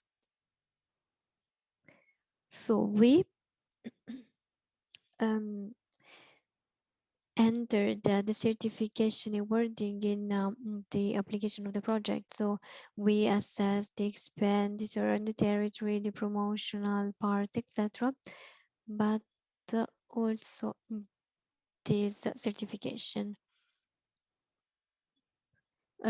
So it used to be called tea green film. Then the tea was removed because following the interest of other regions, Italian and foreign regions, we did the opposite. So we removed everything related to our territory and we made it neutral and so that it could be used by everybody, even if it had to be simplified and not perfect for our territory, but it could be shared and work for everybody. So it lost the T and it became green film. So from 2019, it started its road beyond the borders. In this project, we have 3 actors involved. One is the green film partner, and they can be film commissions, funds, broadcasters, institutions, which have to do with the audiovisual sectors and which push this practice. And of course, there is the producer that has the willingness not only for a matter of certificates and incentives, but many producers have the willingness to create a film which is constructed in a more sustainable way, because we all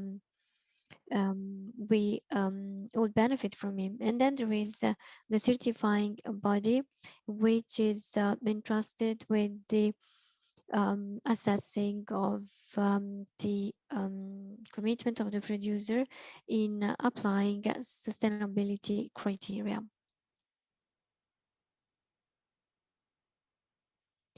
The criteria, well, I won't tell them because they are common criteria which we all know. I would just like to mention one part concerning communication and advertising, because this is a sector which has a huge communication power.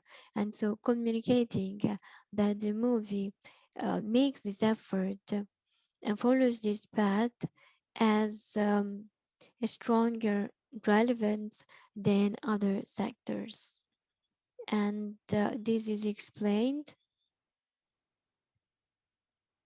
in the manual, where we can see this checklist which summarizes the criteria and activities which can be performed during the shooting. Of course, in the regulation, there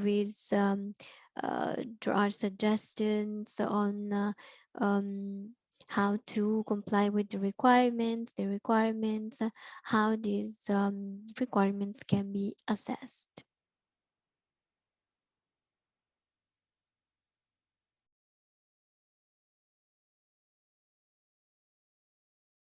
So the dynamic of the certification is the one characterizing all certifications, and so the producer acts as a green manager, because in this phase, when there is not much uh, confidence with the certificate, with the sustainability issue, the producer must be next to someone who can who knows about sustainability and can help the producer to plan the sustainability of the movie.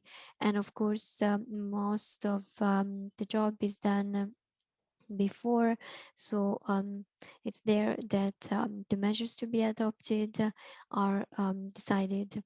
Then there is a verification body that starts to work. The certification is requested, and then during the shooting and also at the end of the shooting, there is an assessment. Of course, during the shooting, the assessment is on the field, and after the shooting, it's a document assessment. So there is the assessment of the assessment of the compliance with the obligations from the producer. So if everything is being respected, and so of course a minimum threshold, not all productions can do all the activities, because every movie is different, every movie has different times and modalities, but all of them can achieve the threshold necessary to get the certification. I would like to say something more on the green manager, because I believe it is important not to delegate this role to people of the production, because the green manager must not only be informed about compostable catering or plastic bottles, but the green manager is someone who can also talk about the renewable energy supply, choice of material, paints, materials. So has a big, a broad spectrum of competencies. And so in the first phase, a person who knows a lot about sustainability should bring their own competencies on the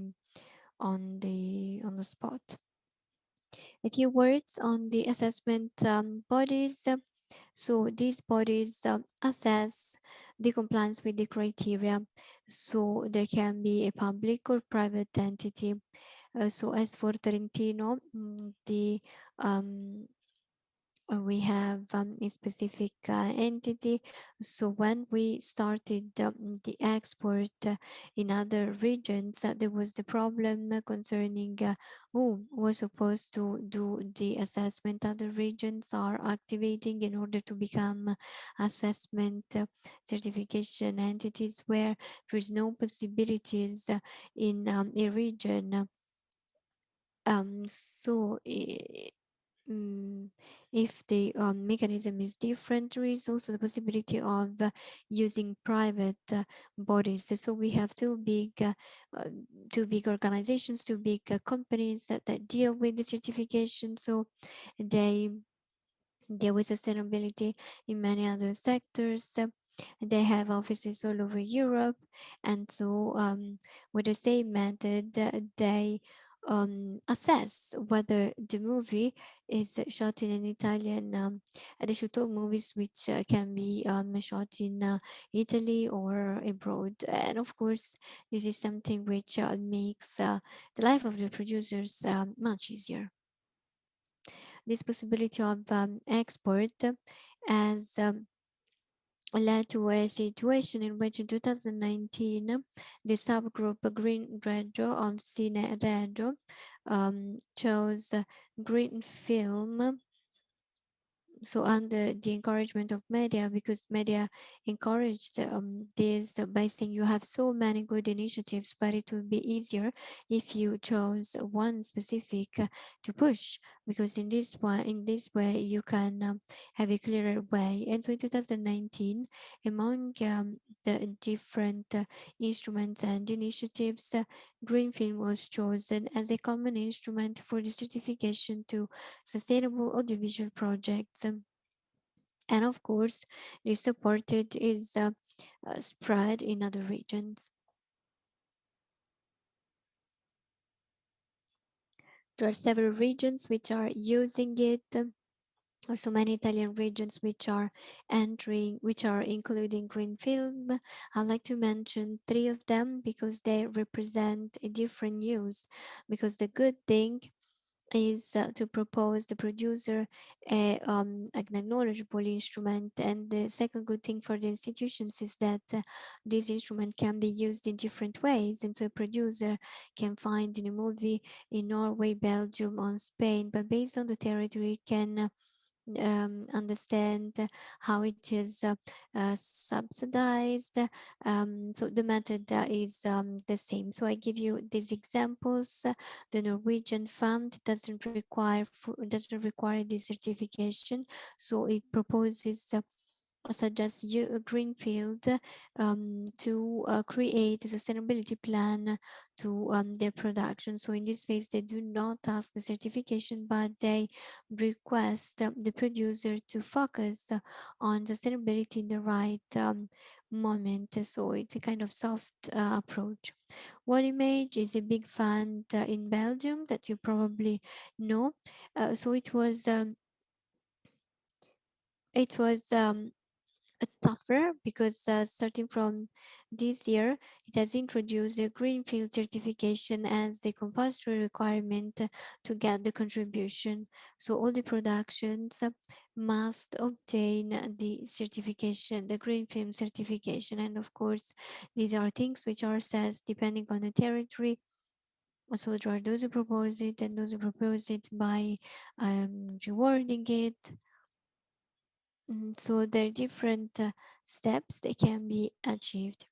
In space, we have the example of Mallorca Film Commission, which included green film in the development funds and thus the producers to commit themselves if they want to have the development fund. So same instrument, but different methods. And easy orientation for the producer. Luca, excuse me, we have another 3 speakers. We only have 15 minutes per speaker. Oh, I'm sorry, I thought I was speaking fast.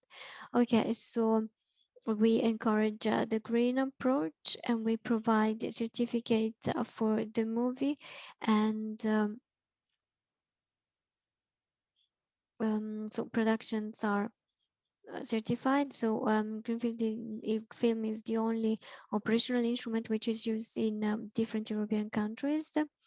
So these are examples of films, and if you have questions, I will be glad to answer your questions. Thank you, Luca. Of course, it was very interesting. Thank you. And now, from this parameters and certification method, we go to another method of certification of green events, which are the green events and which have been which are certified in Alto Adige. Sonia Abrate, Vice Director of OCO Institute Südtirol. It is a cooperative which was founded in 2018. Today, Sonia will talk about this cooperative, which deals with the protection of weather, but also sustainability projects. They have been working on this project for years, and now Sonia will tell us something more.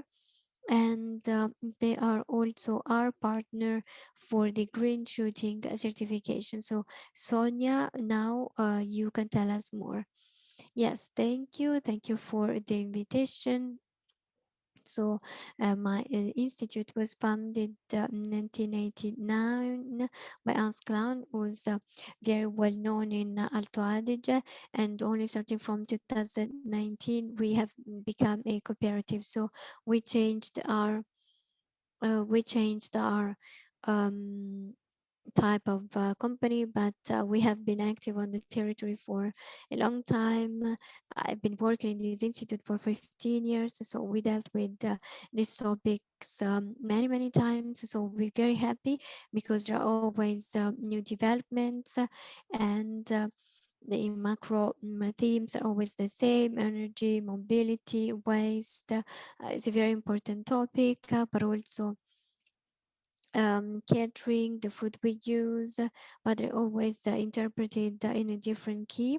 And we see that these topics have always been important. And today, with the new Green Deal, the European Union and our company in general is doing a lot in the field of sustainability.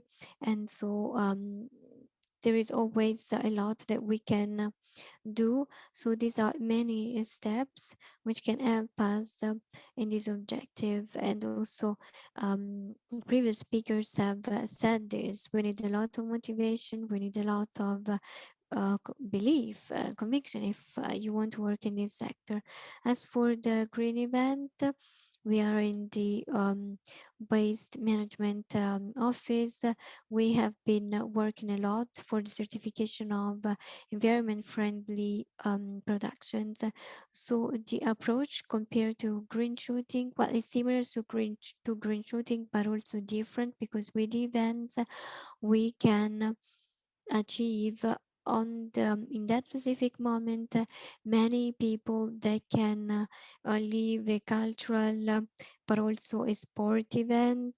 And so in our opinion, this combination, very positive combination of having fun and experiencing a cultural event, but also the possibility of doing it without environmental impact. And so see that it is possible to respect nature, environment, and to experience an event, live an event. Of course, the organizers have to pay attention to many details that maybe as a visitor of the event you don't see, but of course behind the scenes there is a lot of work in order to make this event an environment friendly event.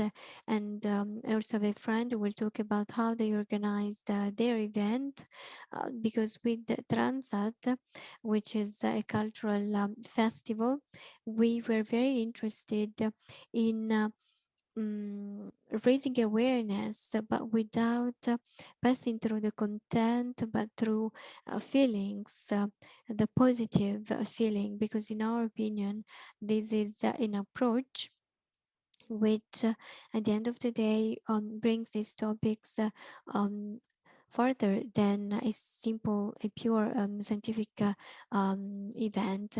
So of course it is important to calculate CO2 and to reduce waste, but it is important also to convince people to play their part for the environment. And in order to do that, we have to pass through the emotions. In films and events, we see the ideal combination in order um, to develop these topics. As for the green shooting, we are very happy we were involved also in the training of green consultants, because the world of movies was something new for us. And so they are the right people for a consultancy on productions, because they know the topic and they know very well the environmental issues. And so they are the right people to be consultants on all aspects. And when we ended this course, we assessed the course, we saw them very motivated.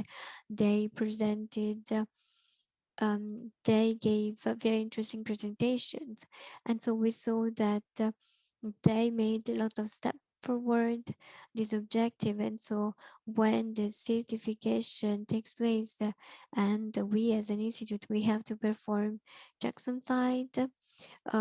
So we believe that it will work very well, because we have seen that consultants are very convinced, and I'm very happy that today also in this sector, and especially here in Alto Adige, we can develop and talk about environmental issues, and we hope we can continue in this way. Thank you so much, Sonia, for your precious collaboration.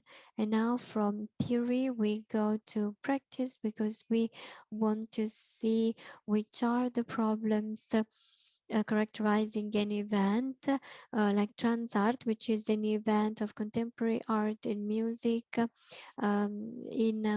It started in 2001, and so what is uh, the thing which distinguishes Transart from other festivals, that they went to remote areas, industrial warehouses, X stations. So they organize the events, concerts in places which are very, very special, but also very fascinating. And so now we have with us Ulrike Plattner, who is responsible for communications and marketing in Transart, and she will tell us how Transart has become an environment friendly event, because I guess it was not an easy job, because you have already chosen an approach which is not easy to deal with. And if you want to focus on sustainability, everything becomes more complex. Welcome, Ulrike. Can you hear me? Yes, we can hear you. So thank you, Birgit. Thank you, Sonia, for the introduction. Now we'll give a very practical view of Transart. It is a festival of contemporary culture which takes place every year in the province of Bolzano. It has a multidisciplinary approach, so all the projects we present go from classical music, electronic music, figurative arts, performance, cinema, theater. We have installations, and we also deal with new digital technologies. For example, the festival as an administrative office in Bolzano, but the festival is a moving festival. So every year we present our initiatives all over the province, and as Birgit said, often in unusual places for culture. So for example, we have events in industrial warehouses, military, ex-military stations, um, train stations, and on the mountains. And this moving feature and the presence in different places can, of course, um, create sustainable issues. So, for example, in several cases, there are no toilets, there is no electricity, and so the team has to make a lot of efforts. But also, this is a sign of responsibility towards the environment. I can also say that if we go on the mountain, of course, there are critical voices. I mean, our audience is very critical on what we do. I mean, the topic is of great interest, and so they criticize us if they don't like something. And the environmental sustainability issue has been with us for many years. um, and because we are very interested in organizing the festival in a sustainable way or in a more sustainable way. That topic concerns all the topics of festivals, so techniques, logistics, mobility, production, etc. And the artistic need is the most important thing. I mean, if, for example, the artistic success of a project requires the use of of a helicopter, then sustainability is becomes the goes to the second place. An important point for us from the sustainability point of view is mobility, which doesn't mean only how we have our artists arrive, but also how the team moves and how our audience moves and access the site. We have 20 events in 3 weeks on the territory, so it means that many people move in this period of time with us or for us on a territory. Just an example for national artists, but also European artists. For many years now, we prefer the train as a transportation mean. For example, if we have many people coming from the same city, we also organize buses. Also, in case of extra EU artists, of course, we have to book flights, but only if necessary. We always try to connect their presence with us with other appointments in Europe so that we can optimize the movement, and we also reduce costs. For the local movement of our team for many years now, we collaborate with local companies which provide us with electric vehicles, electric cars or hydroelectric cars. Another important point which was mentioned before is catering and hospitality. We try to use local products, organic products, and unpackaged products, but often, especially for artists coming from abroad, we receive particular special requests concerning exotic food or drinks. But while talking to them, we try to make them happy with the local version of that product. Unfortunately, both mobility and catering, if we want to call it this way, well, the pandemic has made this very difficult, not only in the organization and general planning of the festival, but also from the point of view of environmental sustainability, because many of the care we had, for example, not leaving empty spaces in cars or avoid useful packaging for food, well, this is no longer possible now. And also in a communication of the festival in general. Over the years, we changed many things. We reduced the printed material, and we increased the communication, digital communication. Also, the printed materials such as totem or signs, we try to use them over the years.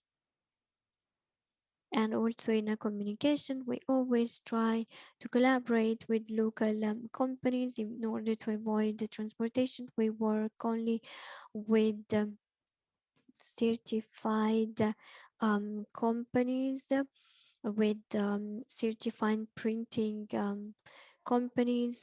The material is no longer distributed, so the paper material is no longer distributed, but everything is available online. Also, the acoustic pollution is very important. We try to reduce it as much as possible, especially if we are in areas which are very populated, and we try to inform local citizens. We invite them. We also try to create silent areas in our spaces, and we provide earplugs. And then in 2016, we started a collaboration with the Oco Institute in Bolzano for the certification. And it is not possible to apply this certification to the features of the festival for several reasons.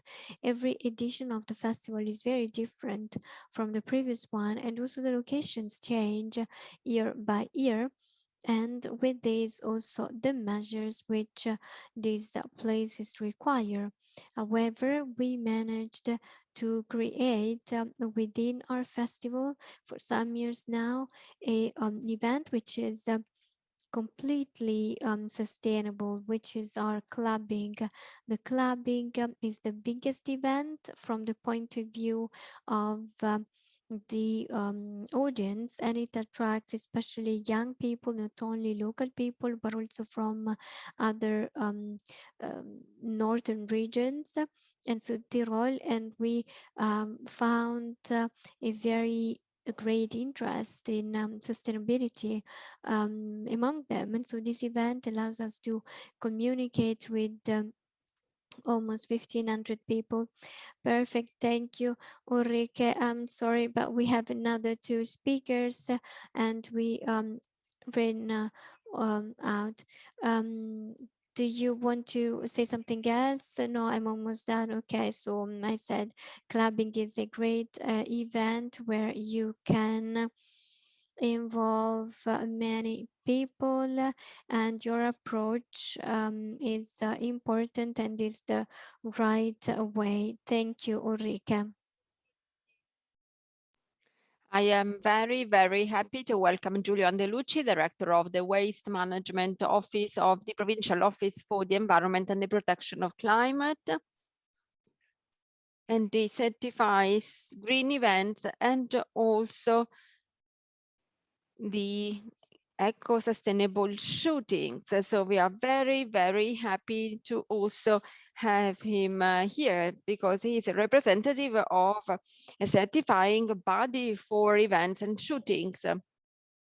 Many has already been said for green shootings and green events, so my speech will be a more general one. The first important thing to say is that we've spoken a lot about sustainability, but we have not given a definition of sustainability.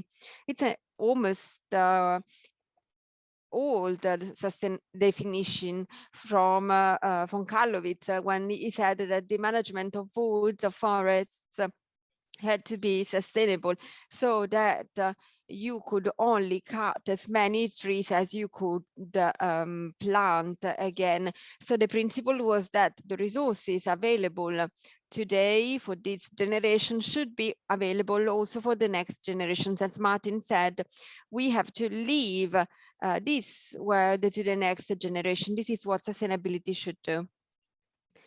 Basically, what have we done for the protection of the environment? And what have we done to fight the degradation of the environment? Well, in a linear economy, we have seen how we can do things properly. We have built waste treatment plants. We have introduced selected waste management. We have introduced the depurators. We have reduced traffic. So basically, we have worked on two things. So we have adopted a technical approach. We have tried to be more efficient in what we did, hoping that this efficiency was enough. Sometimes I play with words when I talk about these things. We've been very good in giving an answer to how to do it, but we have not focused on why to do it. Why do I have to do selected waste? And so on and so forth. So the question is, why should we do it? So when you ask yourself why, you can produce a cultural change. And in order to understand why and how we can produce a cultural change, I am actually very pleased to be invited here because sustainability is now a topic for cinema, and it has been a topic also for green events. This proves that there is a cultural change, a strong change that can be also conveyed to a wider audience. When we talk about these topics, we usually address to the mayors or to the ministry, but instead we should reach the citizens. We should be able to certify green events in order to have access to a wider public and trigger this cultural change. Let me tell you how we came out with this event of green events. This event came out in 2011 when we saw that there were a series of events that received several certifications. For example, the all-time competition that was certified as a green event and whose focal point was the selected waste sorting or other events that were really well done, but that were designed to reduce the waste. So basically the reduction of waste was the focus of attention, not the entire waste production process from the manufacturing of goods until the waste disposal.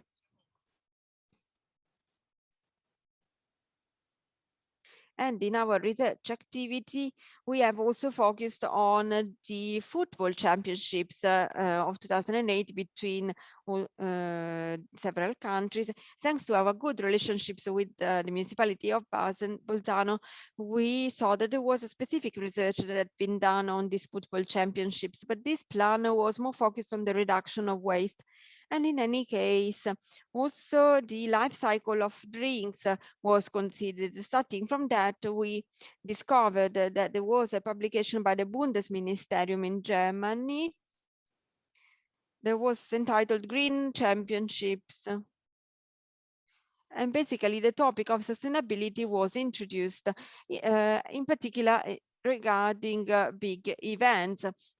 Focus of attention was this football championship, but in any case, it was the first time that we had the sustainability principle applied to this field. I've been taught that we don't have to reinvent everything. You can also copy if you do it right. So I immediately thought that we could involve the different institutes, and we tried to apply this criteria to 4 different events. The Shimmick of Bolzano is an international event where we have athletes from around the world, the swimming athletes. Then the Verano event. We normally have 2,000 participants, and it's been very interesting to understand how we can organize transport, because we talked about Transat, but that event was really significant in order to understand the importance of transportation, how many people reach an event, and how important it is to think about the transport in advance. Then the typical fest that is normally organized here in Alto Adige. We receive not millions, but actually several thousands of visitors that stay here for a week, taking part in this musical event. It's in Castelrotto, yes. And there was a music group that was very popular also in Germany. And we had the possibility to focus our attention also on catering. And then there was a cultural event. A cultural event that was organized at the Crystal Theatre, and the focus was more on technology. And based on these 4 events, we managed to apply the criteria that have been described by Sonia and by Ulrike and the other colleagues. And therefore now we can certify about 100 events per year. Just to clarify what often happens when an event becomes a green event, let me say that Ulrike actually has been very clear, and it is important to reorganize the organization of the event, also giving importance to the topic of sustainability. Ulrike has been very clear.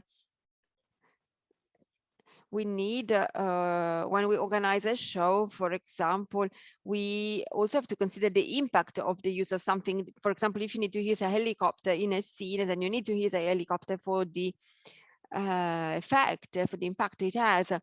Perhaps, but then you can consider the possibility to use a helicopter that consumes less or that is electric, I don't know. So I would like to conclude also in order to give time to the next speaker.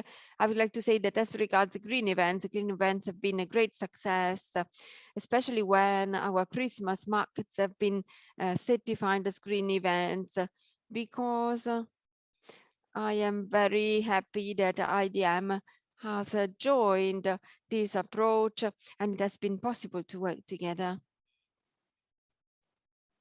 And together with the Christmas markets, also Transalp, that is another event with an international importance, complies with our criteria. So it means that we have worked well, and the idea was in any case to have inclusive events. So have events that can be adapted in order to reach certification, the certification. So not just small local events can be certified. And another thing I would like to say, that I said at the beginning, is that in regards to green shootings, we will probably involve the institute,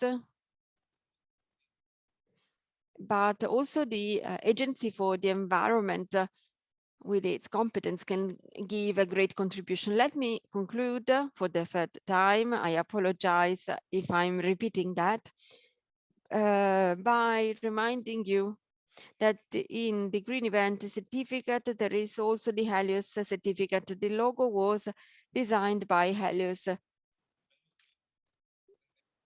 So it was a nice opportunity to meet three different realities. Thank you for your attention.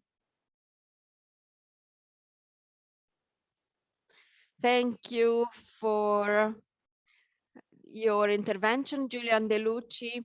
We have had from two institutes and the provincial agency, and also the institute based in Bolzano. But now let's go back to Trento, and I have the pleasure to introduce, last but not least, I would like to underline that, a very professional expert, Andrea Brunello. I already see his image, his face. Andrea Brunello, he is the artistic director of an association that is called Ardito Desio. Ardito Desio. I apologize in advance, Andrea. But you are not just the artistic director of this association that was founded in 2002. You are also an actor and also a physicist. And we are very curious because Curious is also the name of one of your projects, and you will tell us something more. So you have the floor. Thank you.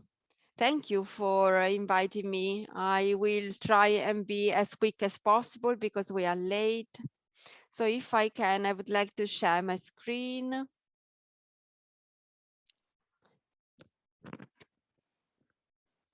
I have a short presentation.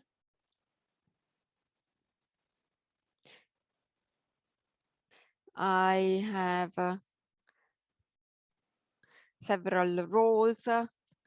I like to do many things, and in particular in this period, I am developing this European project. Let me tell you about the philosophy of this project, because differently from the things we've had so far, it is not directly involved in this idea of green shooting green everything, but rather it is meant to convince people to pay more attention to the environment. The name of the project is Curious Culture as a Unique Resource to Inspire, Outreach and Understand the Science. And there is also a link here if you are curious. It is funded by Creative Europe last year. We were notified last year. It's a small cooperation project. There are 4 partners: Addito Desio, my association in Trento. Then we have a partner in Bulgaria, in Sofia, a partner in Belgrado, Serbia, and a partner in Belgium, Antwerp. Very, very quickly, what is it about? We have a festival in Trento that is called the Teatro della Meraviglia. And in this festival, we organize a series of events related to the communication of science through theater. And in particular, we organize augmented lectures. So basically lectures where we have artists on scene together with artists. So this project basically organizes a series of these lectures that at the same time shows produced in 8 theater of wonder. These theaters of wonder will be built all around Europe in the 4 cities. And if you are curious, I will send you a link.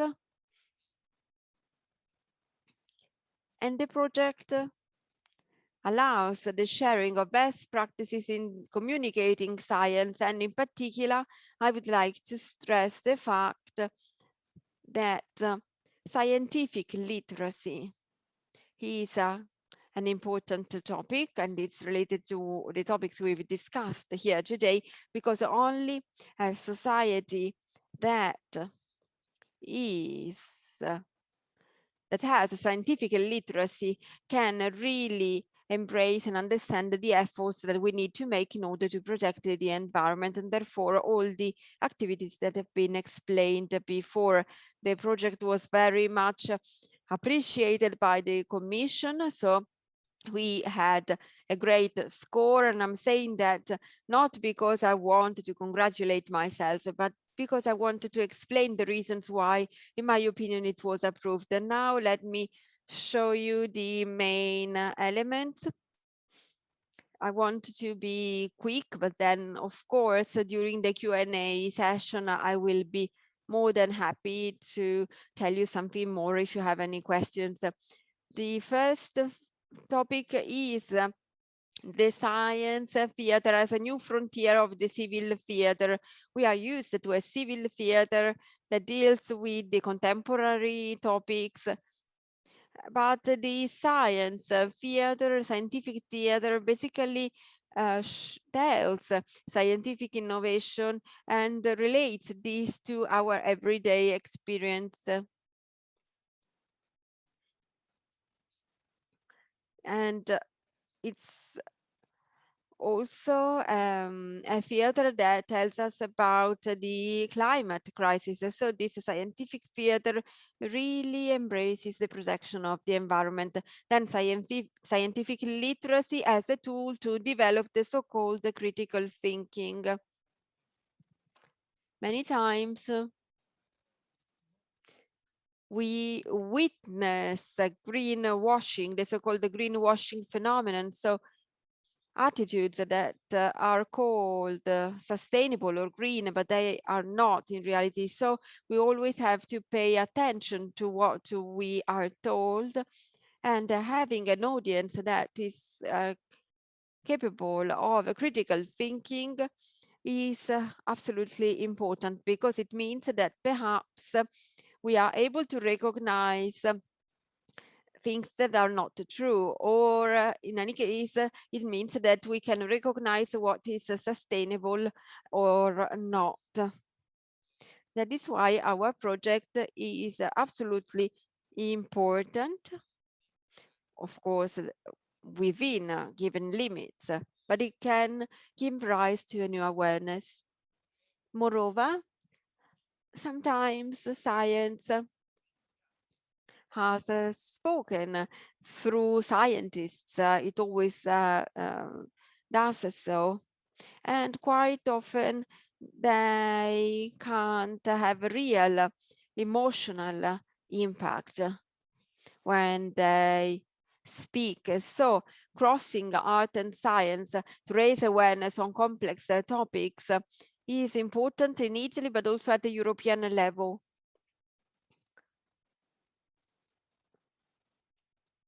Because it's a complex world and it is absolutely interesting. And this is one of the other topics that has been appreciated in our project. And last but not least, let's not forget that a conscious society that must pay more attention to the environment is a society that is capable of training and educating students and young people, and therefore our deliverables, these augmented lectures, these emotional and imaginative shows have also been defined as educational tools, powerful educational tools in order to educate young people and create critical thinking and be able to distinguish between real news and fake news. And we are very much sensitive to the topic, especially during the pandemics and the topics of vaccines. If you are curious, you can visit the website. Today we don't have much time, but there is a website here, Teatro della Meraviglia. Finally, I am reaching the conclusion. We can educate a new audience, also people that do not go to the theater, because we have realized that in the events we organize, we also have people that normally are not that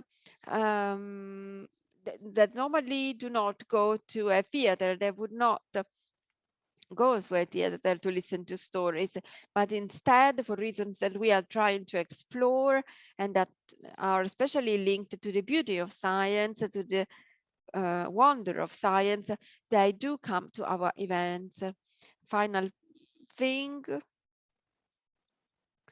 an audience that is educated and that is able to see the wonder of science and art will be also an audience that is more available, more open to a virtuous change that is much needed in our society. We are all aware of this change. All the people that have spoken today are convinced of that.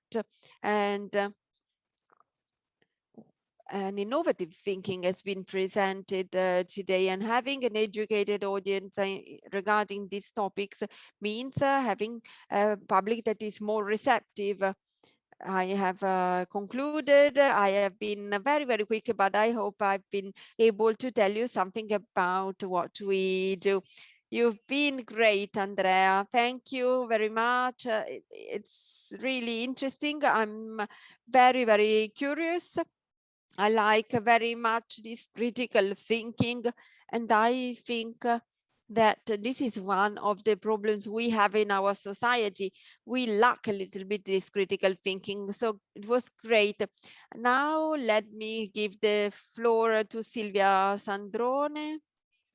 Silvia or Anna? Thank you so much.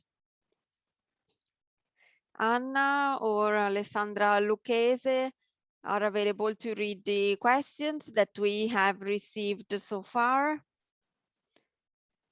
If I'm not wrong, there is a question. Alessandra, can you read it for the culture program?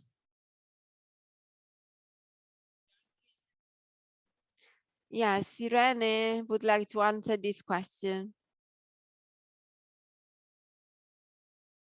Let me give the floor to Irene. Can you hear me? Yes. Yes, we have a question regarding sustainable practices in the publishing industry, and in particular, whether there are any best practices. Well, it is not my field, so I am not sure I can answer about this best practicing in the publishing industry. But as Anna said, there are some novelties in the new program, so maybe this is a topic that could be enhanced when some practices are proposed. We have to consider that the issue of sustainability will be assessed also in the new calls. So this is something we should underline. Let me say that by introducing this topic, there will be new opportunities also for the publishing sector. So there will be new spaces where we can exchange practices. And what Anna writes in the chapter and all the things that her publishing house is doing in this sense, we'll find the new spaces for exchange and also to improve, to evolve through other projects.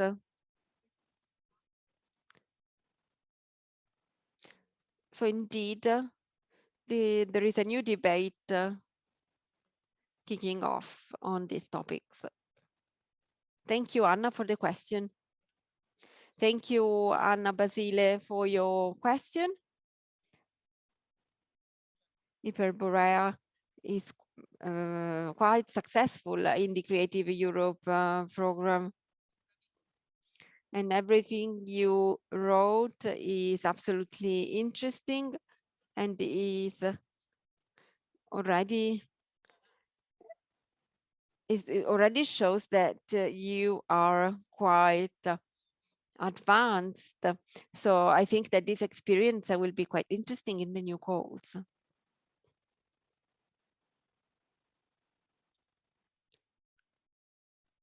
Thank you, Irene. Thank you, Anna. We have a question about the green film path. I would like to ask Luca Ferrario if he's back. Can you read the question? The question is about the green film path. Is it inspired to the ISO 21201 approach? Or?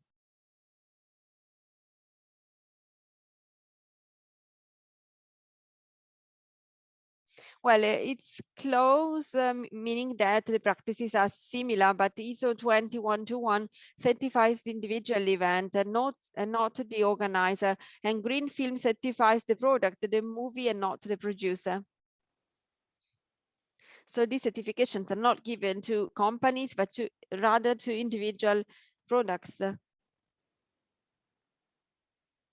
Of course, they are similar, but one is for events and another one is for movies. But we certify the product and not the producer. The producer could also produce another movie that is totally not sustainable. But the modalities are quite similar, and the monitoring bodies could also be the same. We have collaborated to the certification ISO 21201 for the MIA market in Rome, following the criteria set by the ISO standard. I don't know if I've been clear. I think so, but we can say our participants that in any case, they can contact you directly for further information and clarifications. If you want, we can share your contacts. And then we have a question about basic guidelines at the European level or specific training courses for producers in case of low budget documentary productions where the presence of a green consultant on the set could not be sustainable. Well, this is a question that perhaps we should ask Maria, Silvia. I don't know if she has any advice on that. And then we can also discuss the question with Birgit. I think that Martina is underlying the problem we've had when we had to define the new program for 2021 and how when we had to put in practice this horizontal priority of the Green Deal. Actually, at this point in Europe, we are creating a set of systems, monitoring systems for environmental impact in the audiovisual industry, system that is used in several countries, and we still don't have in our calls mandatory measuring of these indicators or the mandatory presence of a green consultant for two reasons: because practices are still different and because data has not been harmonized at the European level. Third, because we want to support, accompany the sector in the implementation of these practices, sustainable practices. And we don't want to impose any approaches, also considering the difficulties the sector is experiencing after the COVID pandemics. So in this moment, especially for low budget productions, we don't have guidelines. We are working in this direction together with the national and regional funds. So we are using the several tools that we have. So far the answer is no, but we will get that point. And then of course the media educational activities will integrate that aspect. Yes, we are working on that. We are training the professionals of the audiovisual sector to new sustainable production methods. And this is something that will happen already in 2021. I don't know if Birgit or Luca wanted to add something about the funds. Well, if I can, I'd like to add something. We will organize training activities, quite structured training activities shortly. And I'd like to say that last year, the Ministry of Culture gave us the funding to develop a research project to measure the environmental act of the certificates and to create a version for the documentary, which has, of course, different productive modalities than a fiction. And so we are doing it in a collaboration with the kit, and we should issue some guidelines for the documentary, which probably will not provide for the obligation for a green manager, just to because the budget of course is different than the budget of a fiction or a movie. Meanwhile, if I can add something else, Martina, you can she can forward the guidelines and a producer association, the European Producers Association. So these are guidelines. And if you want to adopt something that can help you to make shooting more environment friendly, of course, I can send you the guidelines, Martina. Great, thank you, Birgit. I hope that Martina is happy with this answer. Meanwhile, I see that Antonio is saying thank you. Also, Martina is saying thank you. So we provided the right answers. We have another question from Gabriele Bollassa.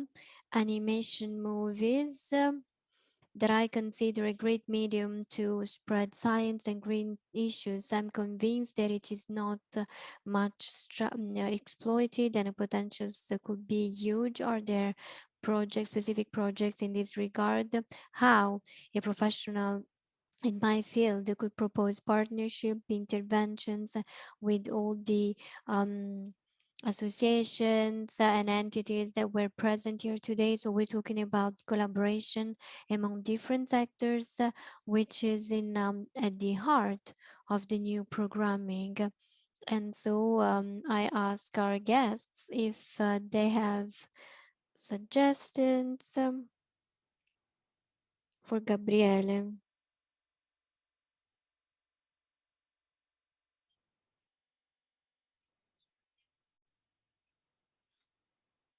So we do not have something specific on the animation movies, but there are some specific pathways that might be interesting. One concerns the innovative instruments, because these cross sectoral feature innovation and the capacity of using an audiovisual production with other market purposes. This is called innovative tools. This scheme is called innovative tools, and it might be interesting. And there is another important aspect, once again, as this priority of sustainability on all schemes. An interesting program is that of film education, which for this dissemination aspect that Gabriele mentioned might be part of projects which are very different, those of film education and development of the audience, which, for example, range from the production of small audiovisual things. So this interdisciplinarity aspect aimed at promoting sustainable topics might be interesting. But we should always take into account that one of the principles of the media program is that we do not intervene on the content of the works, because this would mean to open the door to practices that cannot be defended for a program which has as its own objective the support to industry. So when we deal with the support to the promotion of content, it becomes more difficult, even if, for example, in the support, we always ask the festival. We have a network of festivals which create and coordinate on the basis of topics. So this topic of the scientific ecological topic has to be seen in practices, first of all, and in the different schemes. So I'm thinking of film education and innovative tools in a cooperation with other subjects of the audiovisual chain. So thank you. You can conclude. No, I just wanted to give you the floor. Okay, so I invite Gabriele to contact our media offices and the culture office, because when the calls are released, we will know the information. And of course, we as we represent the Creative Europe program, we always try to promote networking opportunities among different sectors, and so we for sure we can elaborate more on this. Now, Alessandra, please help me. There seems to be no more questions. No more questions. Okay, so if we have no more questions and if you have nothing else to add, I would like to give the floor to Anna.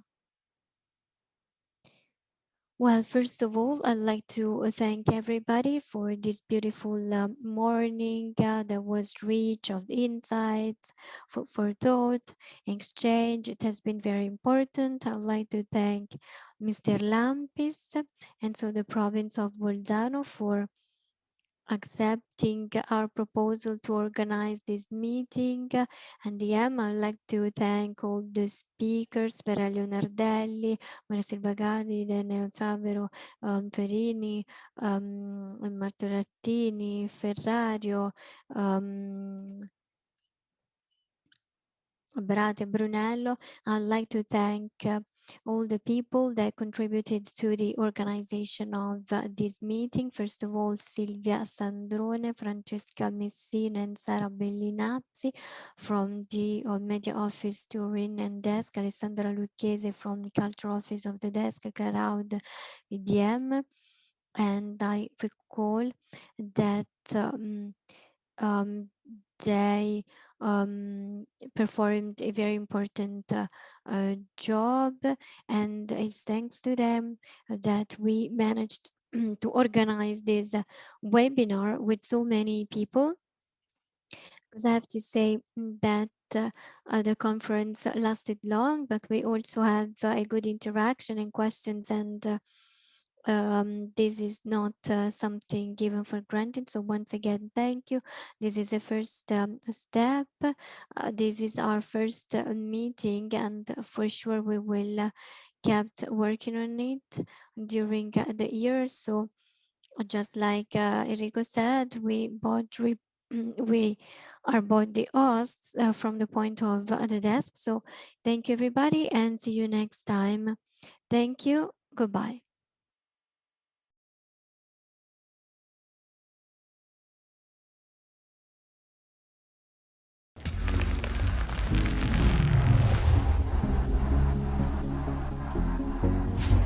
The European Green Deal is Europe's new growth strategy. We have to act now. The European Commission has prepared 3 concrete actions that will offer a strong basis for the New Deal. I want Europe to become the first climate-neutral continent in the world by 2050. Real benefits include zero pollution, affordable and secure energy, smarter transport, and high-quality food. A Just Transition Fund will leverage public and private money, including with the help of the European Investment Bank. All these will contribute to a global Green Deal. No one will be left behind. We will deliver a sustainable Europe investment plan.